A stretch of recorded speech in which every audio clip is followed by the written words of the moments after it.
మనం ఈరోజు ప్రాముఖ్యంగా చూడబోయే అంశం ఏంటంటే యెహోవా సాక్షులు అబద్ధ బోధనలు, లేదా యెహోవా సాక్షులు చెప్పే అబద్ధ బోధలు. యెహోవా సాక్షులు ఎవరు అసలు? వాళ్ళు చేసే అబద్ధ బోధలు ఏంటివి అసలు? మనం ఎందుకు తెలుసుకోవాలి? వాళ్ళకు మనకు సంబంధం ఏంటి? ఈ విషయాలు కొంచెం చూద్దాం. మరి మనం కరెక్ట్గా ఇప్పుడు 5 అవ్వటానికి నా వాచ్లో 10 నిమిషాలు ఉంది. కరెక్ట్గా 6 అవ్వటానికి నా వాచ్లో 10 నిమిషాలు ఉండగా నేను ముగిస్తాను. ఓకే, 6 అవటానికి 10 నిమిషాలు నా వాచ్లో ఉండగా నేను ముగిస్తాను. అయితే ఆ 10 నిమిషాలు మీకు ఏదైనా ప్రశ్నలు ఉంటే మీరు ప్రశ్నలు వేయటానికి నేను మీకు ఆ సమయాన్ని అందిస్తాను. మీకు ఆ సమయం ఇచ్చినప్పుడు మీరు ధైర్యంగా ప్రశ్నలు అడగండి. యెహోవా సాక్షుల గురించి అడగచ్చు. మనం ఇక్కడ నేర్చుకోబోతున్నటువంటి ఈ 1 గంటలో మనం ఏదైతే నేర్చుకోబోతున్నామో ఆ 1 గంటలో మనం నేర్చుకోబోతున్నటువంటి అంశంలో ఏ ప్రశ్న అయినా మీరు వేయచ్చు. ప్రాముఖ్యంగా నేను ఈ సెషన్ని 4 రకాలుగా విడగొడతాను. ఓకే, మొదటిది యెహోవా సాక్షులు ఎవరు దాన్ని మొదలుపెట్టారు, ఎలా మొదలైంది, ఎక్కడ ఉంది, వాళ్ళ ఆర్గనైజేషన్ ఏంటి అన్న ఉపోద్ఘాతం, ఇంట్రొడక్షన్, లేకపోతే వాళ్ళ హిస్టరీ, వాళ్ళ యొక్క చరిత్ర చెప్తాను మొట్టమొదటిది. రెండవది యెహోవా సాక్షుల యొక్క డాక్ట్రిన్ ఏంటి, వాళ్ళ సిద్ధాంతం ఏంటి అన్నది చెప్తాను. రెండవది యెహోవా సాక్షుల నమ్మకాలు ఏంటి, దేన్ని నమ్ముతారు, దేన్ని నమ్మరు, యెహోవా సాక్షులు యొక్క నమ్మకం మనం ఎందుకు తెలుసుకోవాలి అన్న విషయం కూడా అందులోనే చెప్పే ప్రయత్నం చేస్తాను. రండి బ్రదర్, ముందుకు వచ్చి కూర్చోండి. ఓకే, తరువాత వాళ్ళ నమ్మకాలను, మొదటిది వాళ్ళ హిస్టరీ చెప్తాను, రెండవది వారి నమ్మకాల గురించి చెప్తాను, మూడవది వారి నమ్మకాలను విశ్లేషించే ప్రయత్నం చేద్దాం. We will evaluate their beliefs. వాళ్ళ యొక్క నమ్మకాలను విశ్లేషించిన తర్వాత ఆఖరుగా వాళ్ళు లేవదీసే అబ్జెక్షన్స్, లేకపోతే ప్రశ్నలు కొన్ని ఉంటాయి కదా, కొన్ని అపోహలు ఉంటాయి, కొన్ని అర్థం కాని విషయాలు, వాళ్ళు ఎందుకు తప్పుగా అర్థం చేసుకున్నారు అన్నదానికి సూచనగా కొన్ని ప్రశ్నలు, వాళ్ళు అడిగిన ప్రశ్నలను కొన్ని మీ ముందు చెప్తాను. చెప్పిన తర్వాత దానికి సమాధానాలు చూసుకుంటాం. సో ఈ 4 భాగాలుగా నేను విభజించాను. 1 గంటలో మనం దీన్ని ముగించుకునే ప్రయత్నం చేద్దాం. నేను ఒక వార్నింగ్ ఇస్తున్నాను. ఏంటంటే, గట్టిగా అరిచి ప్రచారం చేశాను అనుకుని నేను ఇక్కడ నుండి మీరు ఎవరు నిద్రపోరు. కానీ యెహోవా సాక్షుల గురించి ప్రచారం చేయడానికి ఏం లేదు. ఓకే, ఇది కేవలము టీచింగ్ సబ్జెక్ట్ లాంటిది. అంటే ఇక్కడ మనము ఒక టీచింగ్ అనే సెషన్లోకి వెళ్ళాలి. సో మీకు నిద్ర వచ్చే అవకాశం ఉంటుంది. దయచేసి కొంచెం ఓకే యాక్టివ్గా ఉండడానికి ప్రయత్నం చేయండి. యాక్టివ్గా ఉండడానికి ప్రయత్నం చేస్తే నిద్ర రాదు. మీకు నిద్ర వచ్చినప్పుడు ఒక సింపుల్ చిట్కా చెప్తాను. ఏంటి అంటే, నన్ను ప్రశ్న అడగడం కోసం ఏదైనా ఒక ప్రశ్న మీరు రాయండి. మీకు నిద్ర వచ్చినప్పుడు నన్ను ప్రశ్న అడగడం కోసం ఒక ప్రశ్న రాయండి. మీకు ఎన్ని ప్రశ్నలు వస్తే అంతమంది నిద్రపోయినట్లు అర్థం. ఓకేనా? Okay, so Charles Taze Russell, C T Russell అనే ఒక వ్యక్తి దాదాపు 1884లో ఆయన 1800 సంవత్సరాలలో ఆయన ఒక మూవ్మెంట్ను స్టార్ట్ చేశాడు. ఆయన ఒక పుస్తకం రాశాడు. ఆ పుస్తకం పేరు ఏంటంటే స్టడీస్ ఇన్ ద స్క్రిప్చర్, లేకపోతే లేఖనాల అధ్యయనం. స్టడీస్ ఇన్ ద స్క్రిప్చర్ అనే ఆ అధ్యయనానికి సంబంధించిన పుస్తకంలో సిటి రసెల్ గారు ఏమని రాశారు అంటే, కొన్ని విషయాలు రాసుకుంటూ వచ్చారు. ఏమని అంటే, యేసు ప్రభువు దేవుడు కాదు, ఆయనను పంపించిన యెహోవా మాత్రమే దేవుడు అంటూ కొన్ని విషయాలు రాసుకుంటూ వచ్చాడు. ఆయన తరువాత జడ్జ్ జోసెఫ్ ఎఫ్ రూథర్ఫోర్డ్, ఈయనను సర్ రూథర్ఫోర్డ్ అని కూడా పిలుస్తారు. జోసెఫ్ రూథర్ఫోర్డ్ గారు, ఆయన అంటే సిటి రసెల్ గారు స్థాపించినటువంటి మూవ్మెంట్ని ఈయన కొనసాగిస్తూ 1921 నుంచి 1941 వరకు వాచ్ టవర్ సొసైటీ, లేకపోతే యెహోవా సాక్షులుగా పిలువబడే ఈ ఆర్గనైజేషన్కి హెడ్గా ఉన్నాడు. ఆయన కాలంలో ఎక్కువ భాగం బోధ, డాక్ట్రిన్ అంటారు, ఎక్కువ భాగం సిద్ధాంత రచన జరిగింది.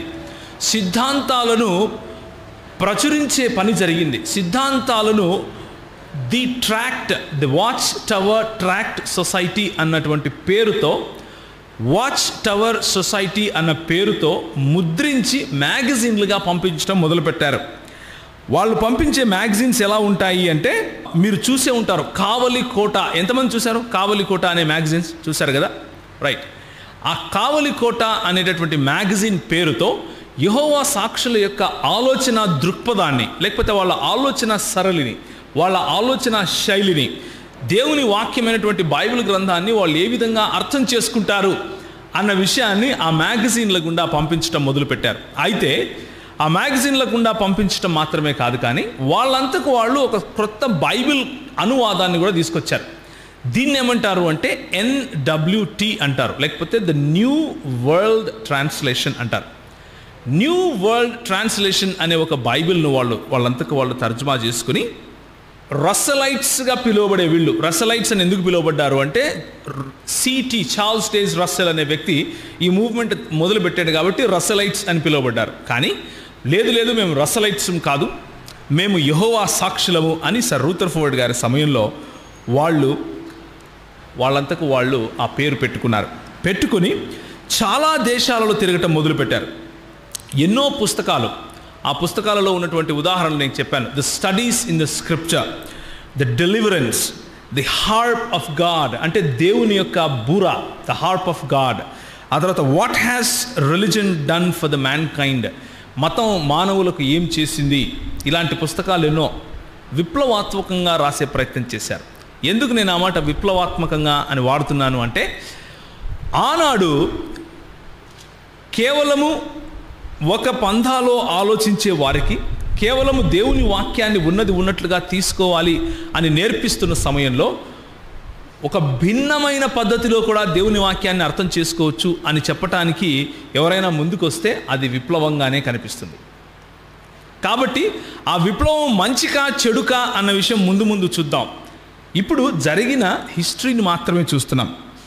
ఆ విధంగా మెల్లిమెల్లిగా ఈ రోజుకు దాదాపు 70 లక్షలకు పైగా ఈ వాచ్ టవర్ సొసైటీలో ప్రజలు వాళ్ళను యెహోవా సాక్షులుగా పిలుచుకుంటున్నారు. 70 లక్షలకు పైగా అన్నది కేవలం ఎవరైతే మెంబర్షిప్ తీసుకున్నారో వాళ్ళ సంఖ్య. ఓకే, ఇది నార్త్ అమెరికా అంటే ఉత్తర అమెరికా ఖండంలో ఉన్నటువంటి సంఖ్య. భారతదేశం, చైనా, మిగిలిన ఆసియాలో ఉన్నటువంటి మిగిలిన దేశాలలో చూసుకుంటే కోట్లలో వీళ్ళ సంఖ్య ఉంటుంది. ఓకే, సో బైబిల్లో ఉన్నటువంటి దేవుని యొక్క అవగాహన నుంచి తప్పి దేవుని యొక్క అవగాహనను భిన్నంగా ప్రజలకు చెబుతూ మొదలైనటువంటి ఈ మూవ్మెంట్ కోట్ల కొలది ప్రజలుగా మన ముందుకు వస్తూ ఉంది. చాలామంది వీళ్ళని చూసినప్పుడు వీరు క్రైస్తవులే అనుకుంటారు. ఎందుకు అంటే, నువ్వు నేను చదివే బైబిలే చదువుతారు, నువ్వు నేను మాట్లాడే మాటలే మాట్లాడతారు, నీలాగా నాలాగానే ఉంటారు, నీలాగా నాలాగానే వందనాలు చెబుతారు, ప్రైజ్ ది లార్డ్ చెప్తారు, నువ్వు ఏ భాష మాట్లాడితే ఆ భాష వాళ్ళు మాట్లాడతారు. కానీ యేసు ప్రభు ఒక మాట అన్నాడు, నాయనా గొర్రెతోళ్ళు కప్పుకున్నా ఎవరొస్తారు? తోడేళ్ళు వస్తారు. వాళ్ళు రాక తప్పదు, వచ్చి తీరతారు. అయితే వారి ఫలములను బట్టి మీరు వారిని తెలుసుకుంటారు అని ప్రభు అన్నాడు మనతో. కాబట్టి ఏదైనా సరే ఒక మూవ్మెంట్ మన ముందుకు వచ్చి దేవుణ్ణి మేము భిన్నంగా అర్థం చేసుకుంటున్నాము, దేవుణ్ణి సరికొత్త కోణంలో మేము అర్థం చేసుకుంటున్నాము అని సార్వత్రిక క్రైస్తవ సంఘం చెప్పే సిద్ధాంతానికి వ్యతిరేకమైన సిద్ధాంతం చెబితే మనం చూడాల్సింది ఏంటంటే వారి ఫలములను చూడాలి. వారి ఫలములను బట్టి మనం వారు క్రైస్తవులా కాదా అని మనం కనుక్కోవచ్చు. ఎందుకు అంటే, జాగ్రత్తగా వినండి, క్రైస్తవుణ్ణి నేను అని చెప్పుకునే ప్రతి ఒక్కడు క్రైస్తవుడు కాదు. క్రైస్తవుణ్ణి నేను అని చెప్పుకునే ప్రతి ఒక్కడు క్రైస్తవుడు కాదు. క్రైస్తవ్యంలో అంటే క్రైస్తవ్యం అన్న ఒక సిస్టమ్, ఒక వ్యవస్థను తీసుకుంటే అందులో భిన్నాభిప్రాయాలు ఉండే అవకాశం ఉంది. ఉదాహరణకు, నేను తెల్లబట్టలే వేసుకుంటాను అని కొంతమంది అనొచ్చు, నేను తెల్లబట్టలతో పాటు సంచి తగిలించుకుంటాను అని కొంతమంది అనొచ్చు, ఇంకొంతమంది నేను మోకాళ్ళలోనే ప్రార్థన చేస్తాను అనొచ్చు, కొంతమంది అవసరం లేదయ్యా నిలబడుకొని ప్రార్థన చేస్తూ కూడా ప్రభు వింటాడు అనొచ్చు. ఇలాంటి మైనర్ ఇష్యూస్ అంటాం వీటిని. మైనర్ అంటే అంతగా పెద్దగా మనము అంటే దాని కారణంగా వీడు క్రైస్తవుడు కాదా అని నిర్ణయించేంత స్థాయి కలిగినటువంటి అంశాలు అవి కాదు.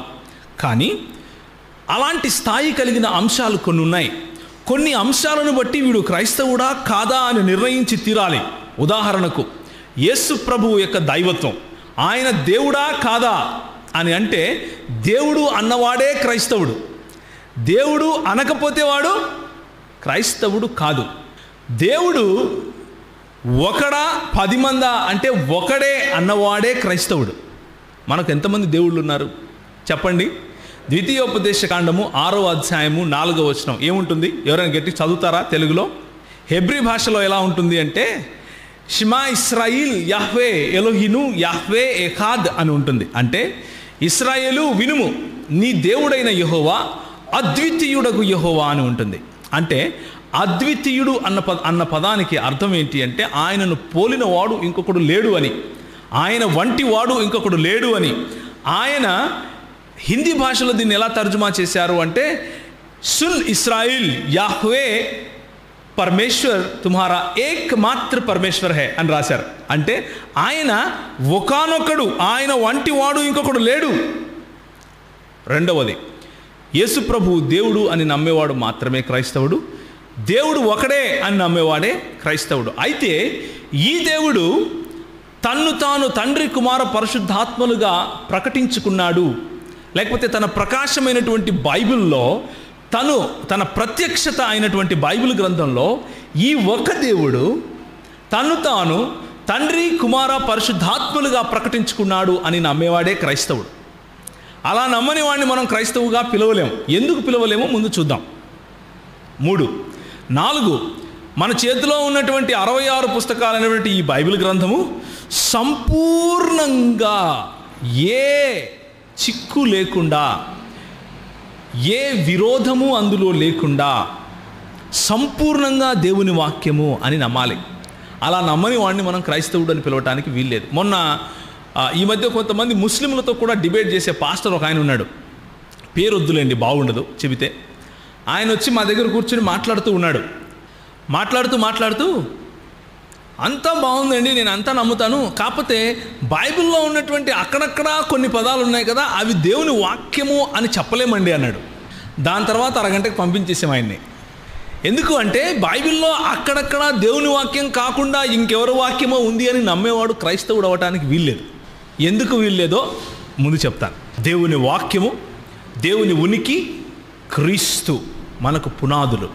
దేవుని ఉనికి, దేవుని వాక్యము, క్రీస్తు మనకు పునాదులు. వీటిని విడిచిపెడితే వీటిలో మనము ఎంత మాత్రము కూడా అనువంత కూడా కాంప్రమైజ్ అయ్యే క్వశ్చనే లేదు. అందుకనే ఒక భక్తుడు ఈ విధంగా అన్నాడు. ఈయనను సెయింట్ ఆగస్టిన్గా కూడా మీరు గుర్తుపెట్టుకోవచ్చు. 300 AD లేకపోతే క్రీస్తు శకం 300 తర్వాత వచ్చినటువంటి ఈయన అపోస్తలుల యొక్క శిష్యుడుగా ఉన్నటువంటి ఈ ఆగస్టిన్ అనే ఆయన ఒక చక్కటి మాట చెప్పాడు. మన సంఘం గుర్తుపెట్టుకోవాల్సినటువంటి మాట ఏమని అంటే ఇన్ ఎసెన్షియల్స్ యూనిటీ, అంటే అతి ప్రాముఖ్యమైనటువంటి సిద్ధాంతంలో మనం ఐక్యత కలిగి ఉండాలి. ఇన్ నాన్ ఎసెన్షియల్స్ లిబర్టీ, అంటే క్రైస్తవుడా కాదా అని నిర్ణయించటానికి సరిపోయినటువంటి విషయాలలో మాత్రం మనం కొంచెం లిబర్టీ ఉండగలం. లిబర్టీ అంటే కొంచెం స్వతంత్రం మనకు ఓకే, పర్వాలేదు. నువ్వు తెల్లబట్టలు వేసుకున్నా క్రైస్తవుడివే, వేసుకోకపోయినా క్రైస్తవుడివే. నువ్వు ఆదివారము చికెన్ తిన్నా క్రైస్తవుడివే, మటన్ తిన్నా క్రైస్తవుడివే. ఇవన్నీ ఏంటివి? నాన్ ఎసెన్షియల్స్ మనకి. But in everything else charity, అంటే మిగిలిన అన్ని విషయాల్లో కూడా ప్రేమ చూపించాలి అన్నాడు. ఎందుకు ఈ మాట నేను చెబుతున్నాను అంటే మనము దేన్నైనా సహించవచ్చు, కానీ మన కోర్ వాల్యూస్, మన కోర్ డాక్ట్రిన్స్, మన సంఘము దేనిపైనైతే నిలబడి ఉందో అందులో మాత్రం ఎటువంటి పరిస్థితుల్లో కూడా కాంప్రమైజ్ అయ్యే క్వశ్చన్ లేనేలేదు. గుర్తుపెట్టుకోవాలి. ముఖ్యంగా చేరుచ్చినటువంటి యవ్వనస్తులు, మనకున్నటువంటి కోర్ బిలీఫ్స్, దేవుని ఉనికి, సంపూర్ణంగా దేవుని గ్రంథమైనటువంటి బైబిల్, దేవుని చేత ప్రేరేపించబడినటువంటి దేవుని వాక్యము, యేసు ప్రభువు దేవుడు. ఆయన కన్య మరియకు జన్మించాడు. ఆయన సిలువపై మరణించాడు. 3వ దినం ఆయన తిరిగి లేచాడు. మన రక్షణకు కారణము ఆయన ఎవరు? యేసు ప్రభువు యొక్క సిలువ మరణము, పునరుత్థానము మరియు తిరిగి రావడమే. మనకు రక్షణ ఉచితముగా కృపచేతనే దొరికింది, కానీ మనం సంపాదించుకున్నది కాదు. సంఘము అన్నది ఆయన యొక్క రక్షణ కార్యానికి చిహ్నమై ఉంది. ఆయన సశరీరుడిగా తిరిగి లేచాడు. ఇవన్నీ కూడా మనకు కోర్ డాక్ట్రిన్స్. వీటిలో ఏ ఒక్క దాంట్లో కూడా మనము కాంప్రమైజ్ అయ్యే క్వశ్చన్ లేదు. ఇది గుర్తుపెట్టుకోవాలి. So let's continue. యెహోవా సాక్షులు ఈ బైబిల్ గురించి ఏమంటారు అన్న విషయం నేను మీకు చెప్తాను. Now we are coming to the second part. 2వ భాగానికి వస్తున్నాం. 4 భాగాలు చేశాను. మొట్టమొదటిది వాళ్ళ హిస్టరీ చెప్పేశాను ఆల్రెడీ. రెండవది వారి యొక్క నమ్మకాలు. బైబిల్ పట్ల వాళ్ళ నమ్మకం ఏమిటి అంటే, బైబిల్ దేవుని వాక్యమే, కానీ ఈరోజు మన చేతిలో ఉన్నటువంటి అన్ని ట్రాన్స్లేషన్స్ కూడా, అన్ని తర్జుమాలు కూడా చెడిపోయాయి, లేకపోతే భ్రష్టు పడ్డాయి, అందులో సంపూర్ణ సత్యం లేదు అని నమ్ముతారు. కాబట్టి కేవలము న్యూ వరల్డ్ ట్రాన్స్లేషన్ NWT మాత్రమే దేవుని వాక్యము అని చెప్పుకుంటూ వస్తారు. తెలుగు మాట్లాడే యెహోవా సాక్షులు ఈ మాట చెప్పరు. జాగ్రత్తగా వినండి. యెహోవా సాక్షులు మీ దగ్గరకు వచ్చి తలుపు తట్టినప్పుడు తెలుగు మాట్లాడే యెహోవా సాక్షులు NWT ట్రాన్స్లేషన్ గురించి మాట్లాడరు. ఎందుకు అంటే NWT ట్రాన్స్లేషన్ తెలుగులో లేదు, ఇంకా ఓన్లీ ఇంగ్లీష్లో చేశారు కాబట్టి. ఓకే, వీళ్ళకి తెలుసు ఏ చెట్టుకు ఎంత గాలి వస్తుంది, ఏ వాన పడితే ఏ గొడుగు పట్టుకోవాలో తెలుసు వాళ్ళకి. తెలుగులో మీరు మాట్లాడితే వాళ్ళు తెలుగు బైబిలే తీసుకుంటారు, మీరు చదివే బైబిలే తీసుకుంటారు. ఓకే, సో దేవుని వాక్యం పట్ల వాళ్ళకు ఉన్నటువంటి అవగాహన ఏంటి అంటే, మీ చేతిలో ఉన్నటువంటి బైబిల్ గ్రంథము భ్రష్టత్వానికి లోనయ్యింది, చెడిపోయింది, దాన్ని సక్రమంగా తర్జుమా చేసింది మాత్రం NWT మాత్రమే, లేకపోతే న్యూ వరల్డ్ ట్రాన్స్లేషన్ మాత్రమే.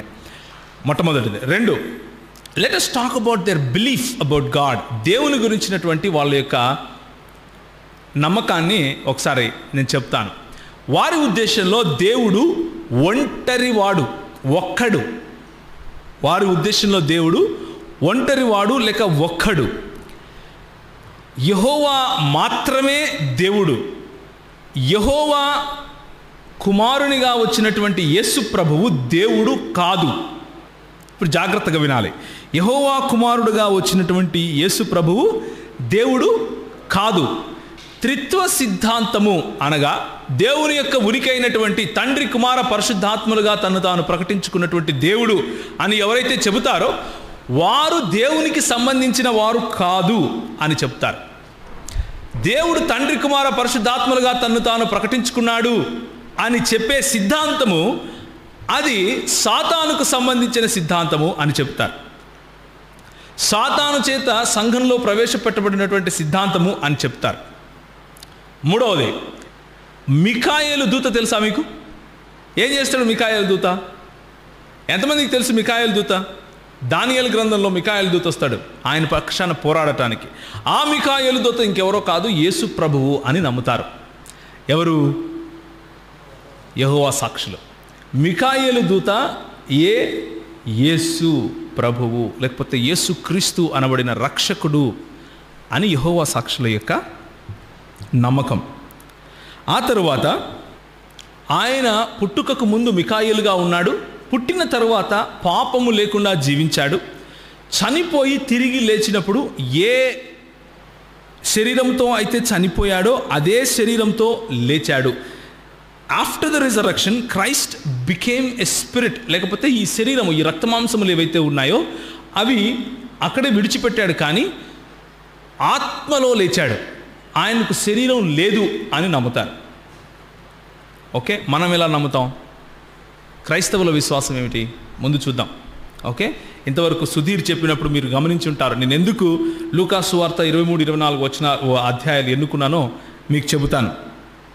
ఓకే, సో యేసు ప్రభువును గురించి ఆ విధంగా నమ్ముతారు. బిలీఫ్స్ అబౌట్ హ్యూమన్ బీయింగ్స్, మానవుల గురించి వాళ్ళకు ఉన్నటువంటి నమ్మకాలు చూడండి. ఇంతవరకు ఏమేమి నమ్మకాలు చూసాం? బైబిల్ గురించి నమ్మకం చూసాం, దేవుని గురించిన నమ్మకం చూసాం, యేసుక్రీస్తుని గురించిన నమ్మకం చూసాం, బైబిల్ను గురించిన నమ్మకం. మానవుడు కేవలము మోనిస్ట్, అంటే బాడీ ఉంటుంది, సోల్ ఉంటుంది, అంతే. స్పిరిట్ అన్నది ఉండదు అన్నది వాళ్ళ ఉద్దేశం, వాళ్ళ నమ్మకం. ఆ తర్వాత మరణము అంటే ఉనికిలో లేకుండా పోవటం అని నమ్ముతారు. మరణం అంటే ఉనికిలో లేకుండా పోవటం అని నమ్ముతారు. క్రైస్తవులు మరణం అంటే ఉనికిలో లేకుండా పోవటం అని నమ్మరు. క్రైస్తవులు ఏమి నమ్ముతారు అంటే, క్రైస్తవులు మరణం అంటే నిద్ర అని నమ్ముతారు. నిజమైన మరణం ఏమిటని నమ్ముతాం మనం? దేవునితో సంపూర్ణంగా మనం ఎప్పుడైతే వేరుపరచబడతామో, నరకము అనేటటువంటి నిద్ర ఏదైతే ఉందో, నరకం అనేటటువంటి యాతన ఏదైతే ఉందో, దానిని ఆత్మీయ మరణంగా మనం, లేకపోతే సంపూర్ణ మరణంగా మనం చెప్తాం. ఈ శరీరాన్ని మనం వదిలిపెట్టినప్పుడు తనువు చాలించటం అంటాం, లేకపోతే ఆత్మకు చావు లేదు అని మనం నమ్ముతాం. ఇది క్రైస్తవుల విశ్వాసం. యెహోవా సాక్షుల విశ్వాసం ఏమిటి అంటే, మరణించినప్పుడు ఇక ఉనికిలో లేకుండా పోతారు అని నమ్ముతారు.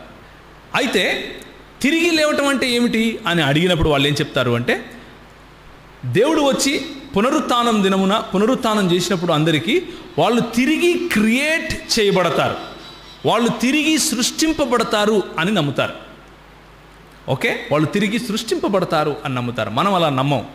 మనము పరదైసులో చనిపోయిన తర్వాత పరదైసులో తిరిగి యేసు ప్రభు యొక్క రాకడ వరకు ఒక నిద్రావస్థలో ఉంటామని, ఆయన తిరిగి వచ్చి లేపుకున్నప్పుడు మహిమ శరీరాన్ని కలిగి తిరిగి లేస్తామని పౌలు మనకు బోధిస్తున్నాడు. వాళ్ళ రక్షణను గురించినటువంటి నమ్మకాలు ఏంటి? What are their beliefs about salvation? రక్షణను గురించినటువంటి వాళ్ళ నమ్మకాలు. వాళ్ళ ఉద్దేశంలో రక్షణ అంటే విశ్వాసము ప్లస్ క్రియలు. విశ్వసించాలి, అదేవిధంగా పని చేయాలి, అప్పుడే రక్షణ వస్తుంది. క్రైస్తవ విశ్వాసం ఏమిటి అంటే, కేవలము కృపచేత విశ్వాసము మూలంగా మనం రక్షింపబడతాం. మనం ఎన్ని నీతి క్రియలు చేసినా కానీ మన రక్షణకు అర్హులము కాదు అన్న విషయము దేవుని వాక్యమైనటువంటి బైబిల్ చెబుతుంది. నా సంఘము అన్నదాని పట్ల ఉన్నటువంటి వాళ్ళ నమ్మకం ఏమిటి? సంఘము అంటే వాళ్ళు చర్చ్ అని పిలవరు, కింగ్డమ్ హాల్ అని పిలుస్తారు. ఎందుకు అంటే, వాచ్ టవర్ సొసైటీలో ఎంతమంది అయితే భాగస్వాములుగా ఉన్నారో, ఎంతమంది అయితే watch tower society of God అన్న దాంట్లో మరి మెంబర్షిప్ భాగస్వామ్యమును తీసుకున్నారో, వాళ్ళు మాత్రమే ఏమవుతారు? సంఘము కిందికి లెక్క. వారు మాత్రమే ఎత్తబడతారు. మిగిలిన వాళ్ళందరూ కూడా అన్యులు, క్రైస్తవులు కాదు, ఎవరూ కాదు, అన్యులు. వాళ్ళు నరకానికి వెళ్తారు. ఇంకొక మాట, నరకం అంటే గుర్తొచ్చింది. వీళ్ళ ఉద్దేశంలో నరకం అన్నది లేనే లేదు. There is no hell in the doctrine of Jehovah's witnesses. వీళ్లకు నరకము అన్నది లేదు. నరకము అన్నది వాళ్ళ ఉద్దేశంలో, దేవుడు ప్రేమామయుడైతే ఏ విధంగా నరకం ఉంటుంది? ఉండదు. సో చనిపోయిన వాళ్ళు ఎవరైతే వాచ్ టవర్ సొసైటీలో భాగస్వాములో, వాళ్ళు మాత్రమే తిరిగి లేస్తారు, వారికి నిత్య జీవం ఉంటుంది, అంతే. మిగిలిన వాళ్ళు ఉనికిలో లేకుండా పోతారు, అంతే. వాళ్ళకు నరకంలో యాతన అలాంటివి ఏమీ ఉండవు అని వాళ్ళ నమ్మకం. వాళ్ళు ఆ విధంగా బోధిస్తారు. ఎవరైతే అనాయింటెడ్ క్లాస్ అంటే మరి ఉన్నటువంటి సంఘస్థులలో కొంతమందిని ఎన్నుకుంటారు. కొంతమందిని ఎన్నుకుంటే వాళ్ళు మాత్రమే బల్లలో పాలు పొందుతారు. వాళ్ళు మాత్రమే 1,44,000 మంది తెలుసా మీకు పరలోక రాజ్యంలో వెళతారు అని, వీళ్ళే అని వీళ్ళు నమ్ముతారు. 1,44,000 మంది ఎవరైతే ప్రకటన గ్రంథంలో మరి పరిశుద్ధులుగా పరలోక రాజ్యంలో ప్రవేశిస్తారు అని దేవుని వాక్యం చెబుతుందో, వాళ్ళెవరో కాదు, వీళ్ళే అని నమ్ముతారు. యెహోవా సాక్షులు అనుసరించే ది వాచ్ టవర్ సొసైటీ అన్న ఈ ఆర్గనైజేషన్ని ఈ ప్రపంచానికి ఒక ప్రవక్తగా దేవుడు పెట్టాడు అని వీళ్ళు నమ్ముతారు. Watch tower society is the profit of God for this generation. ఈ యుగానికి దేవుని యొక్క ప్రవక్త ఈయన, లేకపోతే దేవుని యొక్క ప్రవక్త ఇది అని నమ్ముతారు. సో ఇంకా కొన్ని ఉన్నాయి. ఉదాహరణకు, అన్ని ప్రభుత్వాలు సాతానుకు సంబంధమైన ప్రభుత్వాలు అని నమ్ముతారు. సాతానుడే ఆ ప్రభుత్వాలను ఉంచాడు అని నమ్ముతారు. జాతీయ జెండాకు సెల్యూట్ చేయటం, లేకపోతే జనగణమన పాడటం, ఇవన్నీ కూడా విగ్రహారాధనగా పోలుస్తారు. వీళ్ళు ఆపరేషన్లు చేసుకుంటే అది కూడా విగ్రహారాధన అని నమ్ముతారు. రక్తం ఎక్కిస్తే అది తప్పు అని చెబుతారు. రక్తం ఎక్కిస్తే నరకానికి వెళ్తావు అని చెప్తారు. వీళ్ళ నమ్మకాలు ఇవన్నీ నాన్ ఎసెన్షియల్స్. వీటి వలన మనం పెద్దగా డిఫర్ అయినా అవ్వకపోయినా పెద్ద నష్టం కాదు. కానీ తెలుసుకోవాలి కాబట్టి చెప్తున్నాను. ఎవరైనా పుట్టినరోజులు జరుపుకుంటే వాళ్ళు నరకానికి వెళ్తారు అని చెప్తారు. బ్లడ్ ట్రాన్స్ఫ్యూజన్ లేకపోతే ఆర్గన్ ట్రాన్స్ఫ్యూజన్, రక్త మార్పిడి లేక అవయవ మార్పిడి అన్నది సాతానుకు సంబంధించినటువంటి ప్రాక్టీస్గా చెప్తారు. ఈ ఆర్గనైజేషన్లో ఉన్నటువంటి కల్టిక్ యాక్టివిటీస్, కల్టిక్ అంటే ఒక రకమైన తెగ, ఒక రకమైన వేర్పాటువాదం నేర్పించే తెగగా దీన్ని చూడవచ్చు. ఎందుకు అంటే ఎవరైనా సరే ఒక కుటుంబంలో ఒకరు యెహోవా సాక్షులు అయితే వాళ్ళ కుటుంబాన్ని విడిచిపెట్టినన్నా వెళ్తారు, లేకపోతే ఆ కుటుంబం మొత్తాన్ని యెహోవా సాక్షులుగా అన్నా చేస్తారు. మధ్యస్థం ఉండదు. ఓకే, సో కల్టిక్ వ్యవస్థలాగా ఉంటుంది. ఉదాహరణకు ఎవరైనా తల్లిదండ్రులు యెహోవా సాక్షులుగా ఉంటే వారి కొడుకులు యెహోవా సాక్షులుగా కాకుండా క్రైస్తవులుగా, సార్వత్రిక క్రైస్తవ సంఘం నేర్పించే విశ్వాసం పైన ఎదగాలి అని అనుకుంటే వాడిని బహిష్కరిస్తారు. వారి ఉద్దేశంలో వాడు ఎవరు? అన్యుడు, లేకపోతే చెడు మార్గంలో ఉన్నవాడు. Now let's evaluate their teachings. వారు ఇచ్చే బోధనలను ఒకసారి మనం ఇవాల్యుయేట్ చేసే ప్రయత్నం చేద్దాం. అతి ప్రాముఖ్యంగా యోహాను సువార్త 1వ అధ్యాయం 1వ వచనం ఎవరైనా తీసి గట్టిగా చదవండి.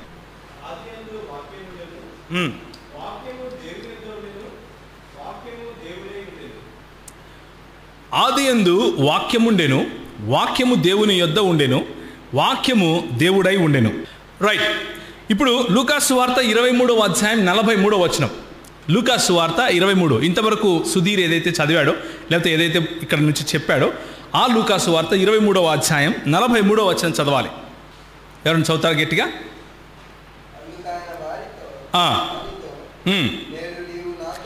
నేడు నీవు నాతో కూడా పరదైసులో ఉందువని నిశ్చయముగా నీతో చెప్పుచున్నాను. Okay, now let's talk about this. ఈ రెండింటిని బట్టి మీకేమర్థమవుతా ఉంది? యోహాను సువార్త 1వ అధ్యాయం 1వ వచనం నుంచి మళ్ళీ పోయింది బ్రదర్. Yes, thank you. యోహాను సువార్త 1వ అధ్యాయం 1వ వచనంలో ఆదియందు వాక్యముండెను, వాక్యము దేవుని యొద్ద ఉండెను, వాక్యము. దీన్ని కొన్ని ప్రశ్నలు వేస్తారు. ఏమని అంటే వాక్యము దేవుని యొద్ద ఉండెను అన్నటువంటి ట్రాన్స్లేషన్ ఏదైతే ఉందో అది తప్పు ట్రాన్స్లేషన్ అండి అని అంటారు. అంటే కైలోగాస్ ఎన్ హొథియోస్ అని హిబ్రూ భాషలో ఉన్నటువంటి కన్స్ట్రక్షన్. ఏ వాక్యం అయితే అక్కడ ఉండెనో అది దేవుడై ఉండెను అని చెప్పే ఈ మాట, దానికి ముందు పక్క ఉండవలసినటువంటి డెఫినిట్ ఆర్టికల్ ది అని అంటాం కదా ఇంగ్లీష్లో, ది గాడ్, అలాంటిది లేదు. కాబట్టి ఇది ఏ గాడ్గా మనం చేయాలి అని అంటారు. అంటే వాక్యము ఒకానొక దేవుడై ఉండెను అని చెప్పాలి అంటారు. దేవునిలో బహుళత్వం అన్నది ఒప్పుకోలేక, దేవునిలో బహుళత్వం అన్నది అర్థం చేసుకోలేక, దేవునిలో బహుళత్వం ఉంది అన్నటువంటి సరళమైనటువంటి ఈ కాన్సెప్ట్ను అర్థం చేసుకోలేక వీళ్ళు ఏం ప్రయత్నం చేస్తారు అంటే దేవుడు ఒక్కడే, అది యెహోవా మాత్రమే అని చెబుతూనే అదే వాక్యము యేసు ప్రభువును దేవునిగా చెబుతూ ఉంటే యోహాను సువార్త 1వ అధ్యాయం 1వ వచనంలో ఆ యోహాను సువార్త 1వ అధ్యాయం 1వ వచనము తప్పుగా ట్రాన్స్లేట్ అయ్యింది అని చెప్తారు. కానీ గ్రీకు పదము ఈ రోజుకు కూడా అలాగే ఉంది. యేసు ప్రభువు వారి తరువాత దాదాపు 150 సంవత్సరాలలో మొత్తం బైబిల్ మొత్తం తయారైపోయింది. ఆ బైబిల్ మొత్తం కూడా గ్రీకు భాషలో రాయబడి ఉంది. నూతన నిబంధన గ్రంథం ఈ రోజుకు మన దగ్గర దాదాపు 25,000 హ్యాండ్ రిటన్ కాపీస్, అంటే మాన్యుస్క్రిప్ట్స్, చేత్తో రాయబడినటువంటి కాపీస్ ఈ రోజు కూడా మన దగ్గర భద్రంగా ఉన్నాయి.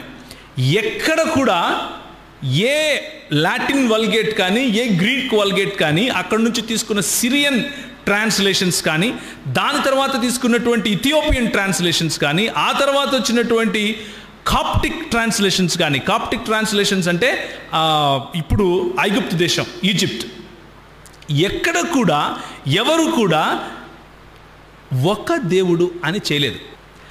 ఆదియందు వాక్యం ఉండెను, వాక్యము దేవుని యొద్ద ఉండెను, వాక్యము ఒకానొక దేవుడై ఉండెను అని రాయలేదు. వాక్యము దేవుడై ఉండెను అనే రాశారు.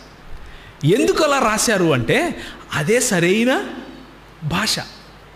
ఇది ఎలా ఉంది అంటే దేవుడు అన్నదానికి వివరణ ఇచ్చి 2 ఎగ్జాంపుల్స్ ఇవ్వండి అన్నట్లుంది.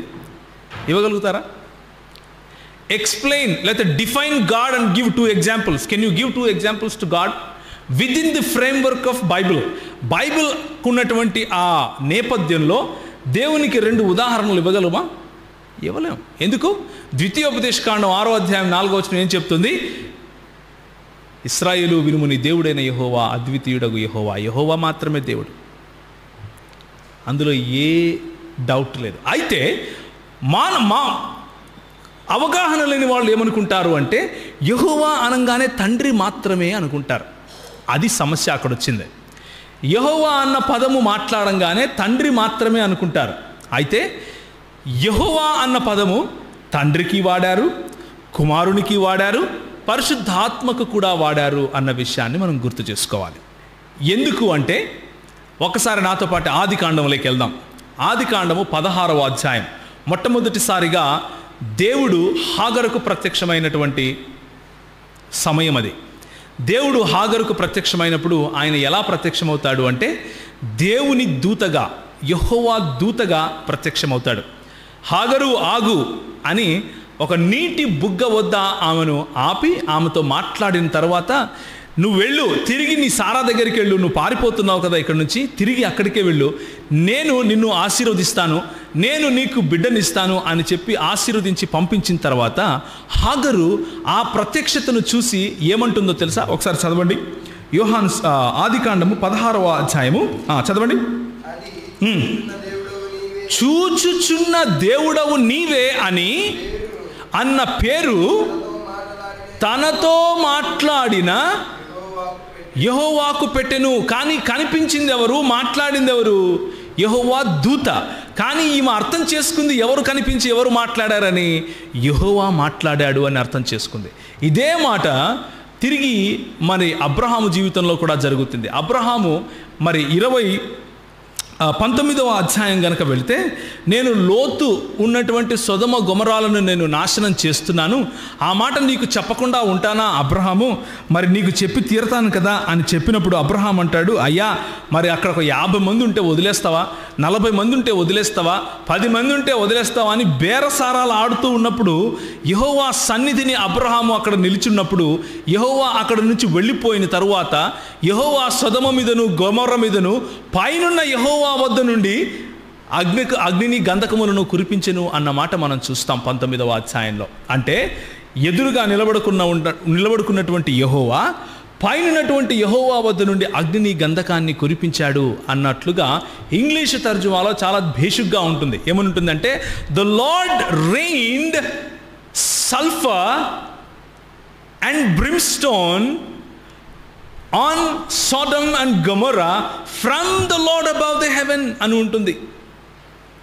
పరలోకమందున్నటువంటి ప్రభువు వద్ద నుండి, లేదా పరలోకమందున్నటువంటి యెహోవా వద్ద నుండి అగ్నిని గంధకాన్ని కురిపించాడు అన్నమాట ఉంటుంది. ఆ తర్వాత ఆది కాండము 22వ అధ్యాయానికి వెళితే అబ్రహామును దేవుడు ఏం చేస్తాడు? He tests him.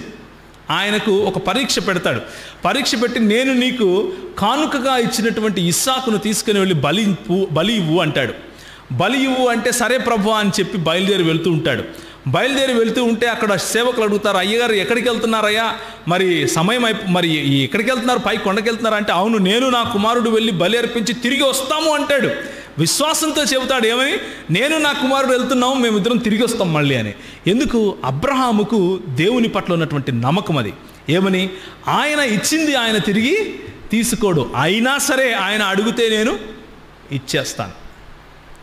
అన్న నమ్మకంతో అది నేను ఈ మాట ఎందుకు నా సొంతంగా చెప్తున్నానా, హెబ్రీయులకు రాసిన పత్రిక 5వ అధ్యాయంలో మనకు దీనికి సమాధానం దొరుకుతుంది.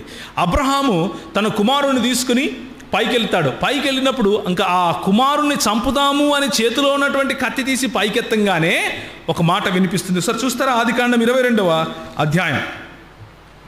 ఆ సంగతుల తర్వాత దేవుడు అబ్రహామును పరిశోధించెను అన్న మాట మొదటి వచనంలో ఉంటుంది. ఆ తర్వాత 12వ వచనం చూస్తే, అప్పుడు ఆయన, ఆ చిన్నవాని మీద చేయి వేయకము, అతనిని ఏమీ చేయకము, నీకు ఒక్కడై ఉన్న నీ కుమారుణ్ణి నాకియ వెనుదీయలేదు గనుక నీవు దేవునికి భయపడుచున్నావని నేను నమ్ముతున్నాను అంటాడు. ఇక్కడ మాట్లాడేది ఎవరో తెలుసా? యెహోవా దూత మాట్లాడుతున్నాడు. యెహోవా దూత మాట్లాడుతూ ఏమంటాడంటే, నీకు ఒక్కగానై ఉన్నటువంటి నీ కుమారుణ్ణి నాకు ఇవ్వడానికి వెనుదీయలేదు కాబట్టి దేవునికి భయపడుతున్నావని నేను నమ్ముతున్నాను అంటాడు. సో యెహోవా దూత తను తాను ఎవరిగా చెప్పుకుంటున్నాడు? ఇక్కడ దేవునిగా చెప్పుకుంటున్నాడు. అదే యెహోవా దూత ఇంకా క్రిందికి వెళ్తే 15వ వచనం చూస్తే, యెహోవా దూత రెండవ మారు పరలోకములో నుండి ఆయనని రెండవ మారు పరలోకము నుండి అబ్రహామును పిలిచి, నీకు ఒక్కడై ఉన్న నీ కుమారుణ్ణి ఇయ్య వెనుతీయక ఈ కార్యము చేసినందున నేను నిన్ను ఆశీర్వదిస్తాను. ఆశీర్వదించింది ఎవరు? నిజానికి అబ్రహామును 12వ అధ్యాయంలో పిలిచింది ఎవరు? యెహోవా దేవుడు. అబ్రహామును 12వ అధ్యాయంలో పిలిచిన యెహోవా దేవుడు ఏమని చెప్పాడు? నేను నిన్ను ఆకాశ నక్షత్రముల్లాగా ఆశీర్వదిస్తాను, నీ సంతానాన్ని ఇసుక రేణువుల్లాగా ఆశీర్వదిస్తాను, నీ కుటుంబం ద్వారా భూలోకంలో ఉన్న ప్రతి కుటుంబం కూడా ఆశీర్వదింపబడుతుంది అని చెప్పాడు. నీ ద్వారా లోకంలో ఉన్న ప్రతి వంశము ఆశీర్వదింపబడుతుంది అని చెప్పాడు. ఈరోజు యూదులు కానీ, అన్యులు కానీ, అరబ్బులు కానీ, సిరియనులు కానీ, గ్రీకులు కానీ, రోమియులు కానీ, తెలవీయులు కానీ, ప్రతి ఒక్కరి చోట యేసు ప్రభువు యొక్క రక్షణ సౌభాగ్యం దొరికింది. ఎందుకు? ఆ రోజు యెహోవా దేవుడు ఇచ్చినటువంటి ఏంటది? ఆశీర్వాదం. యెహోవా దేవుడు ఇచ్చినటువంటి ఆశీర్వాదాన్ని యెహోవా దూత మాట్లాడుతూ ఏమంటున్నాడు చూడండి, నేను నిన్ను ఆశీర్వదించి ఆకాశ నక్షత్రములో వలెను సముద్రము తీరమందలి ఇసుక వలెను నీ సంతానమును నిశ్చయముగా విస్తరింపజేస్తాను. ఏ మాటలైతే 12వ అధ్యాయము ఆదికాండంలో యెహోవా దేవుడు చెప్పాడో అవే మాటలను నేనే చెప్తున్నాను అన్నట్లుగా యెహోవా దూత మాట్లాడుతున్నాడు. ఎవరు ఈ యెహోవా దూత అని చూస్తే, మీకా గ్రంథము 5వ అధ్యాయము 2వ వచనం చదవాలి. ఎవరైనా మీకా గ్రంథం 5వ అధ్యాయం 2వ వచనం చదువుతారా? అందులో చక్కటి మాట ఉంటుంది. ఏమని ఉంటుంది అంటే, బెత్లెహేము ఎఫ్రాతా, యూదా వారి వంశములలో నీవు చిన్నదానివని నువ్వు అనుకుంటున్నావు, కానీ వీరిని నా ప్రజలైన యూదులను ఏలబోయేవాడు నీలో నుండే రాబోతున్నాడు. ఆయన పురాతన కాలము నుండి శాశ్వత కాలము తన ప్రత్యక్షతను చూపిస్తూ వస్తున్నాడు అన్న మాట ఉంటుంది. దాని అర్థం ఏంటంటే, పురాతన కాలము నుండి శాశ్వత కాలం వరకు ఎవరు తన ప్రత్యక్షతను చూపించుకోగలరు? Think about it. కాలము అన్నది పురాతన కాలము అంటే ఎంత పురాతన కాలము?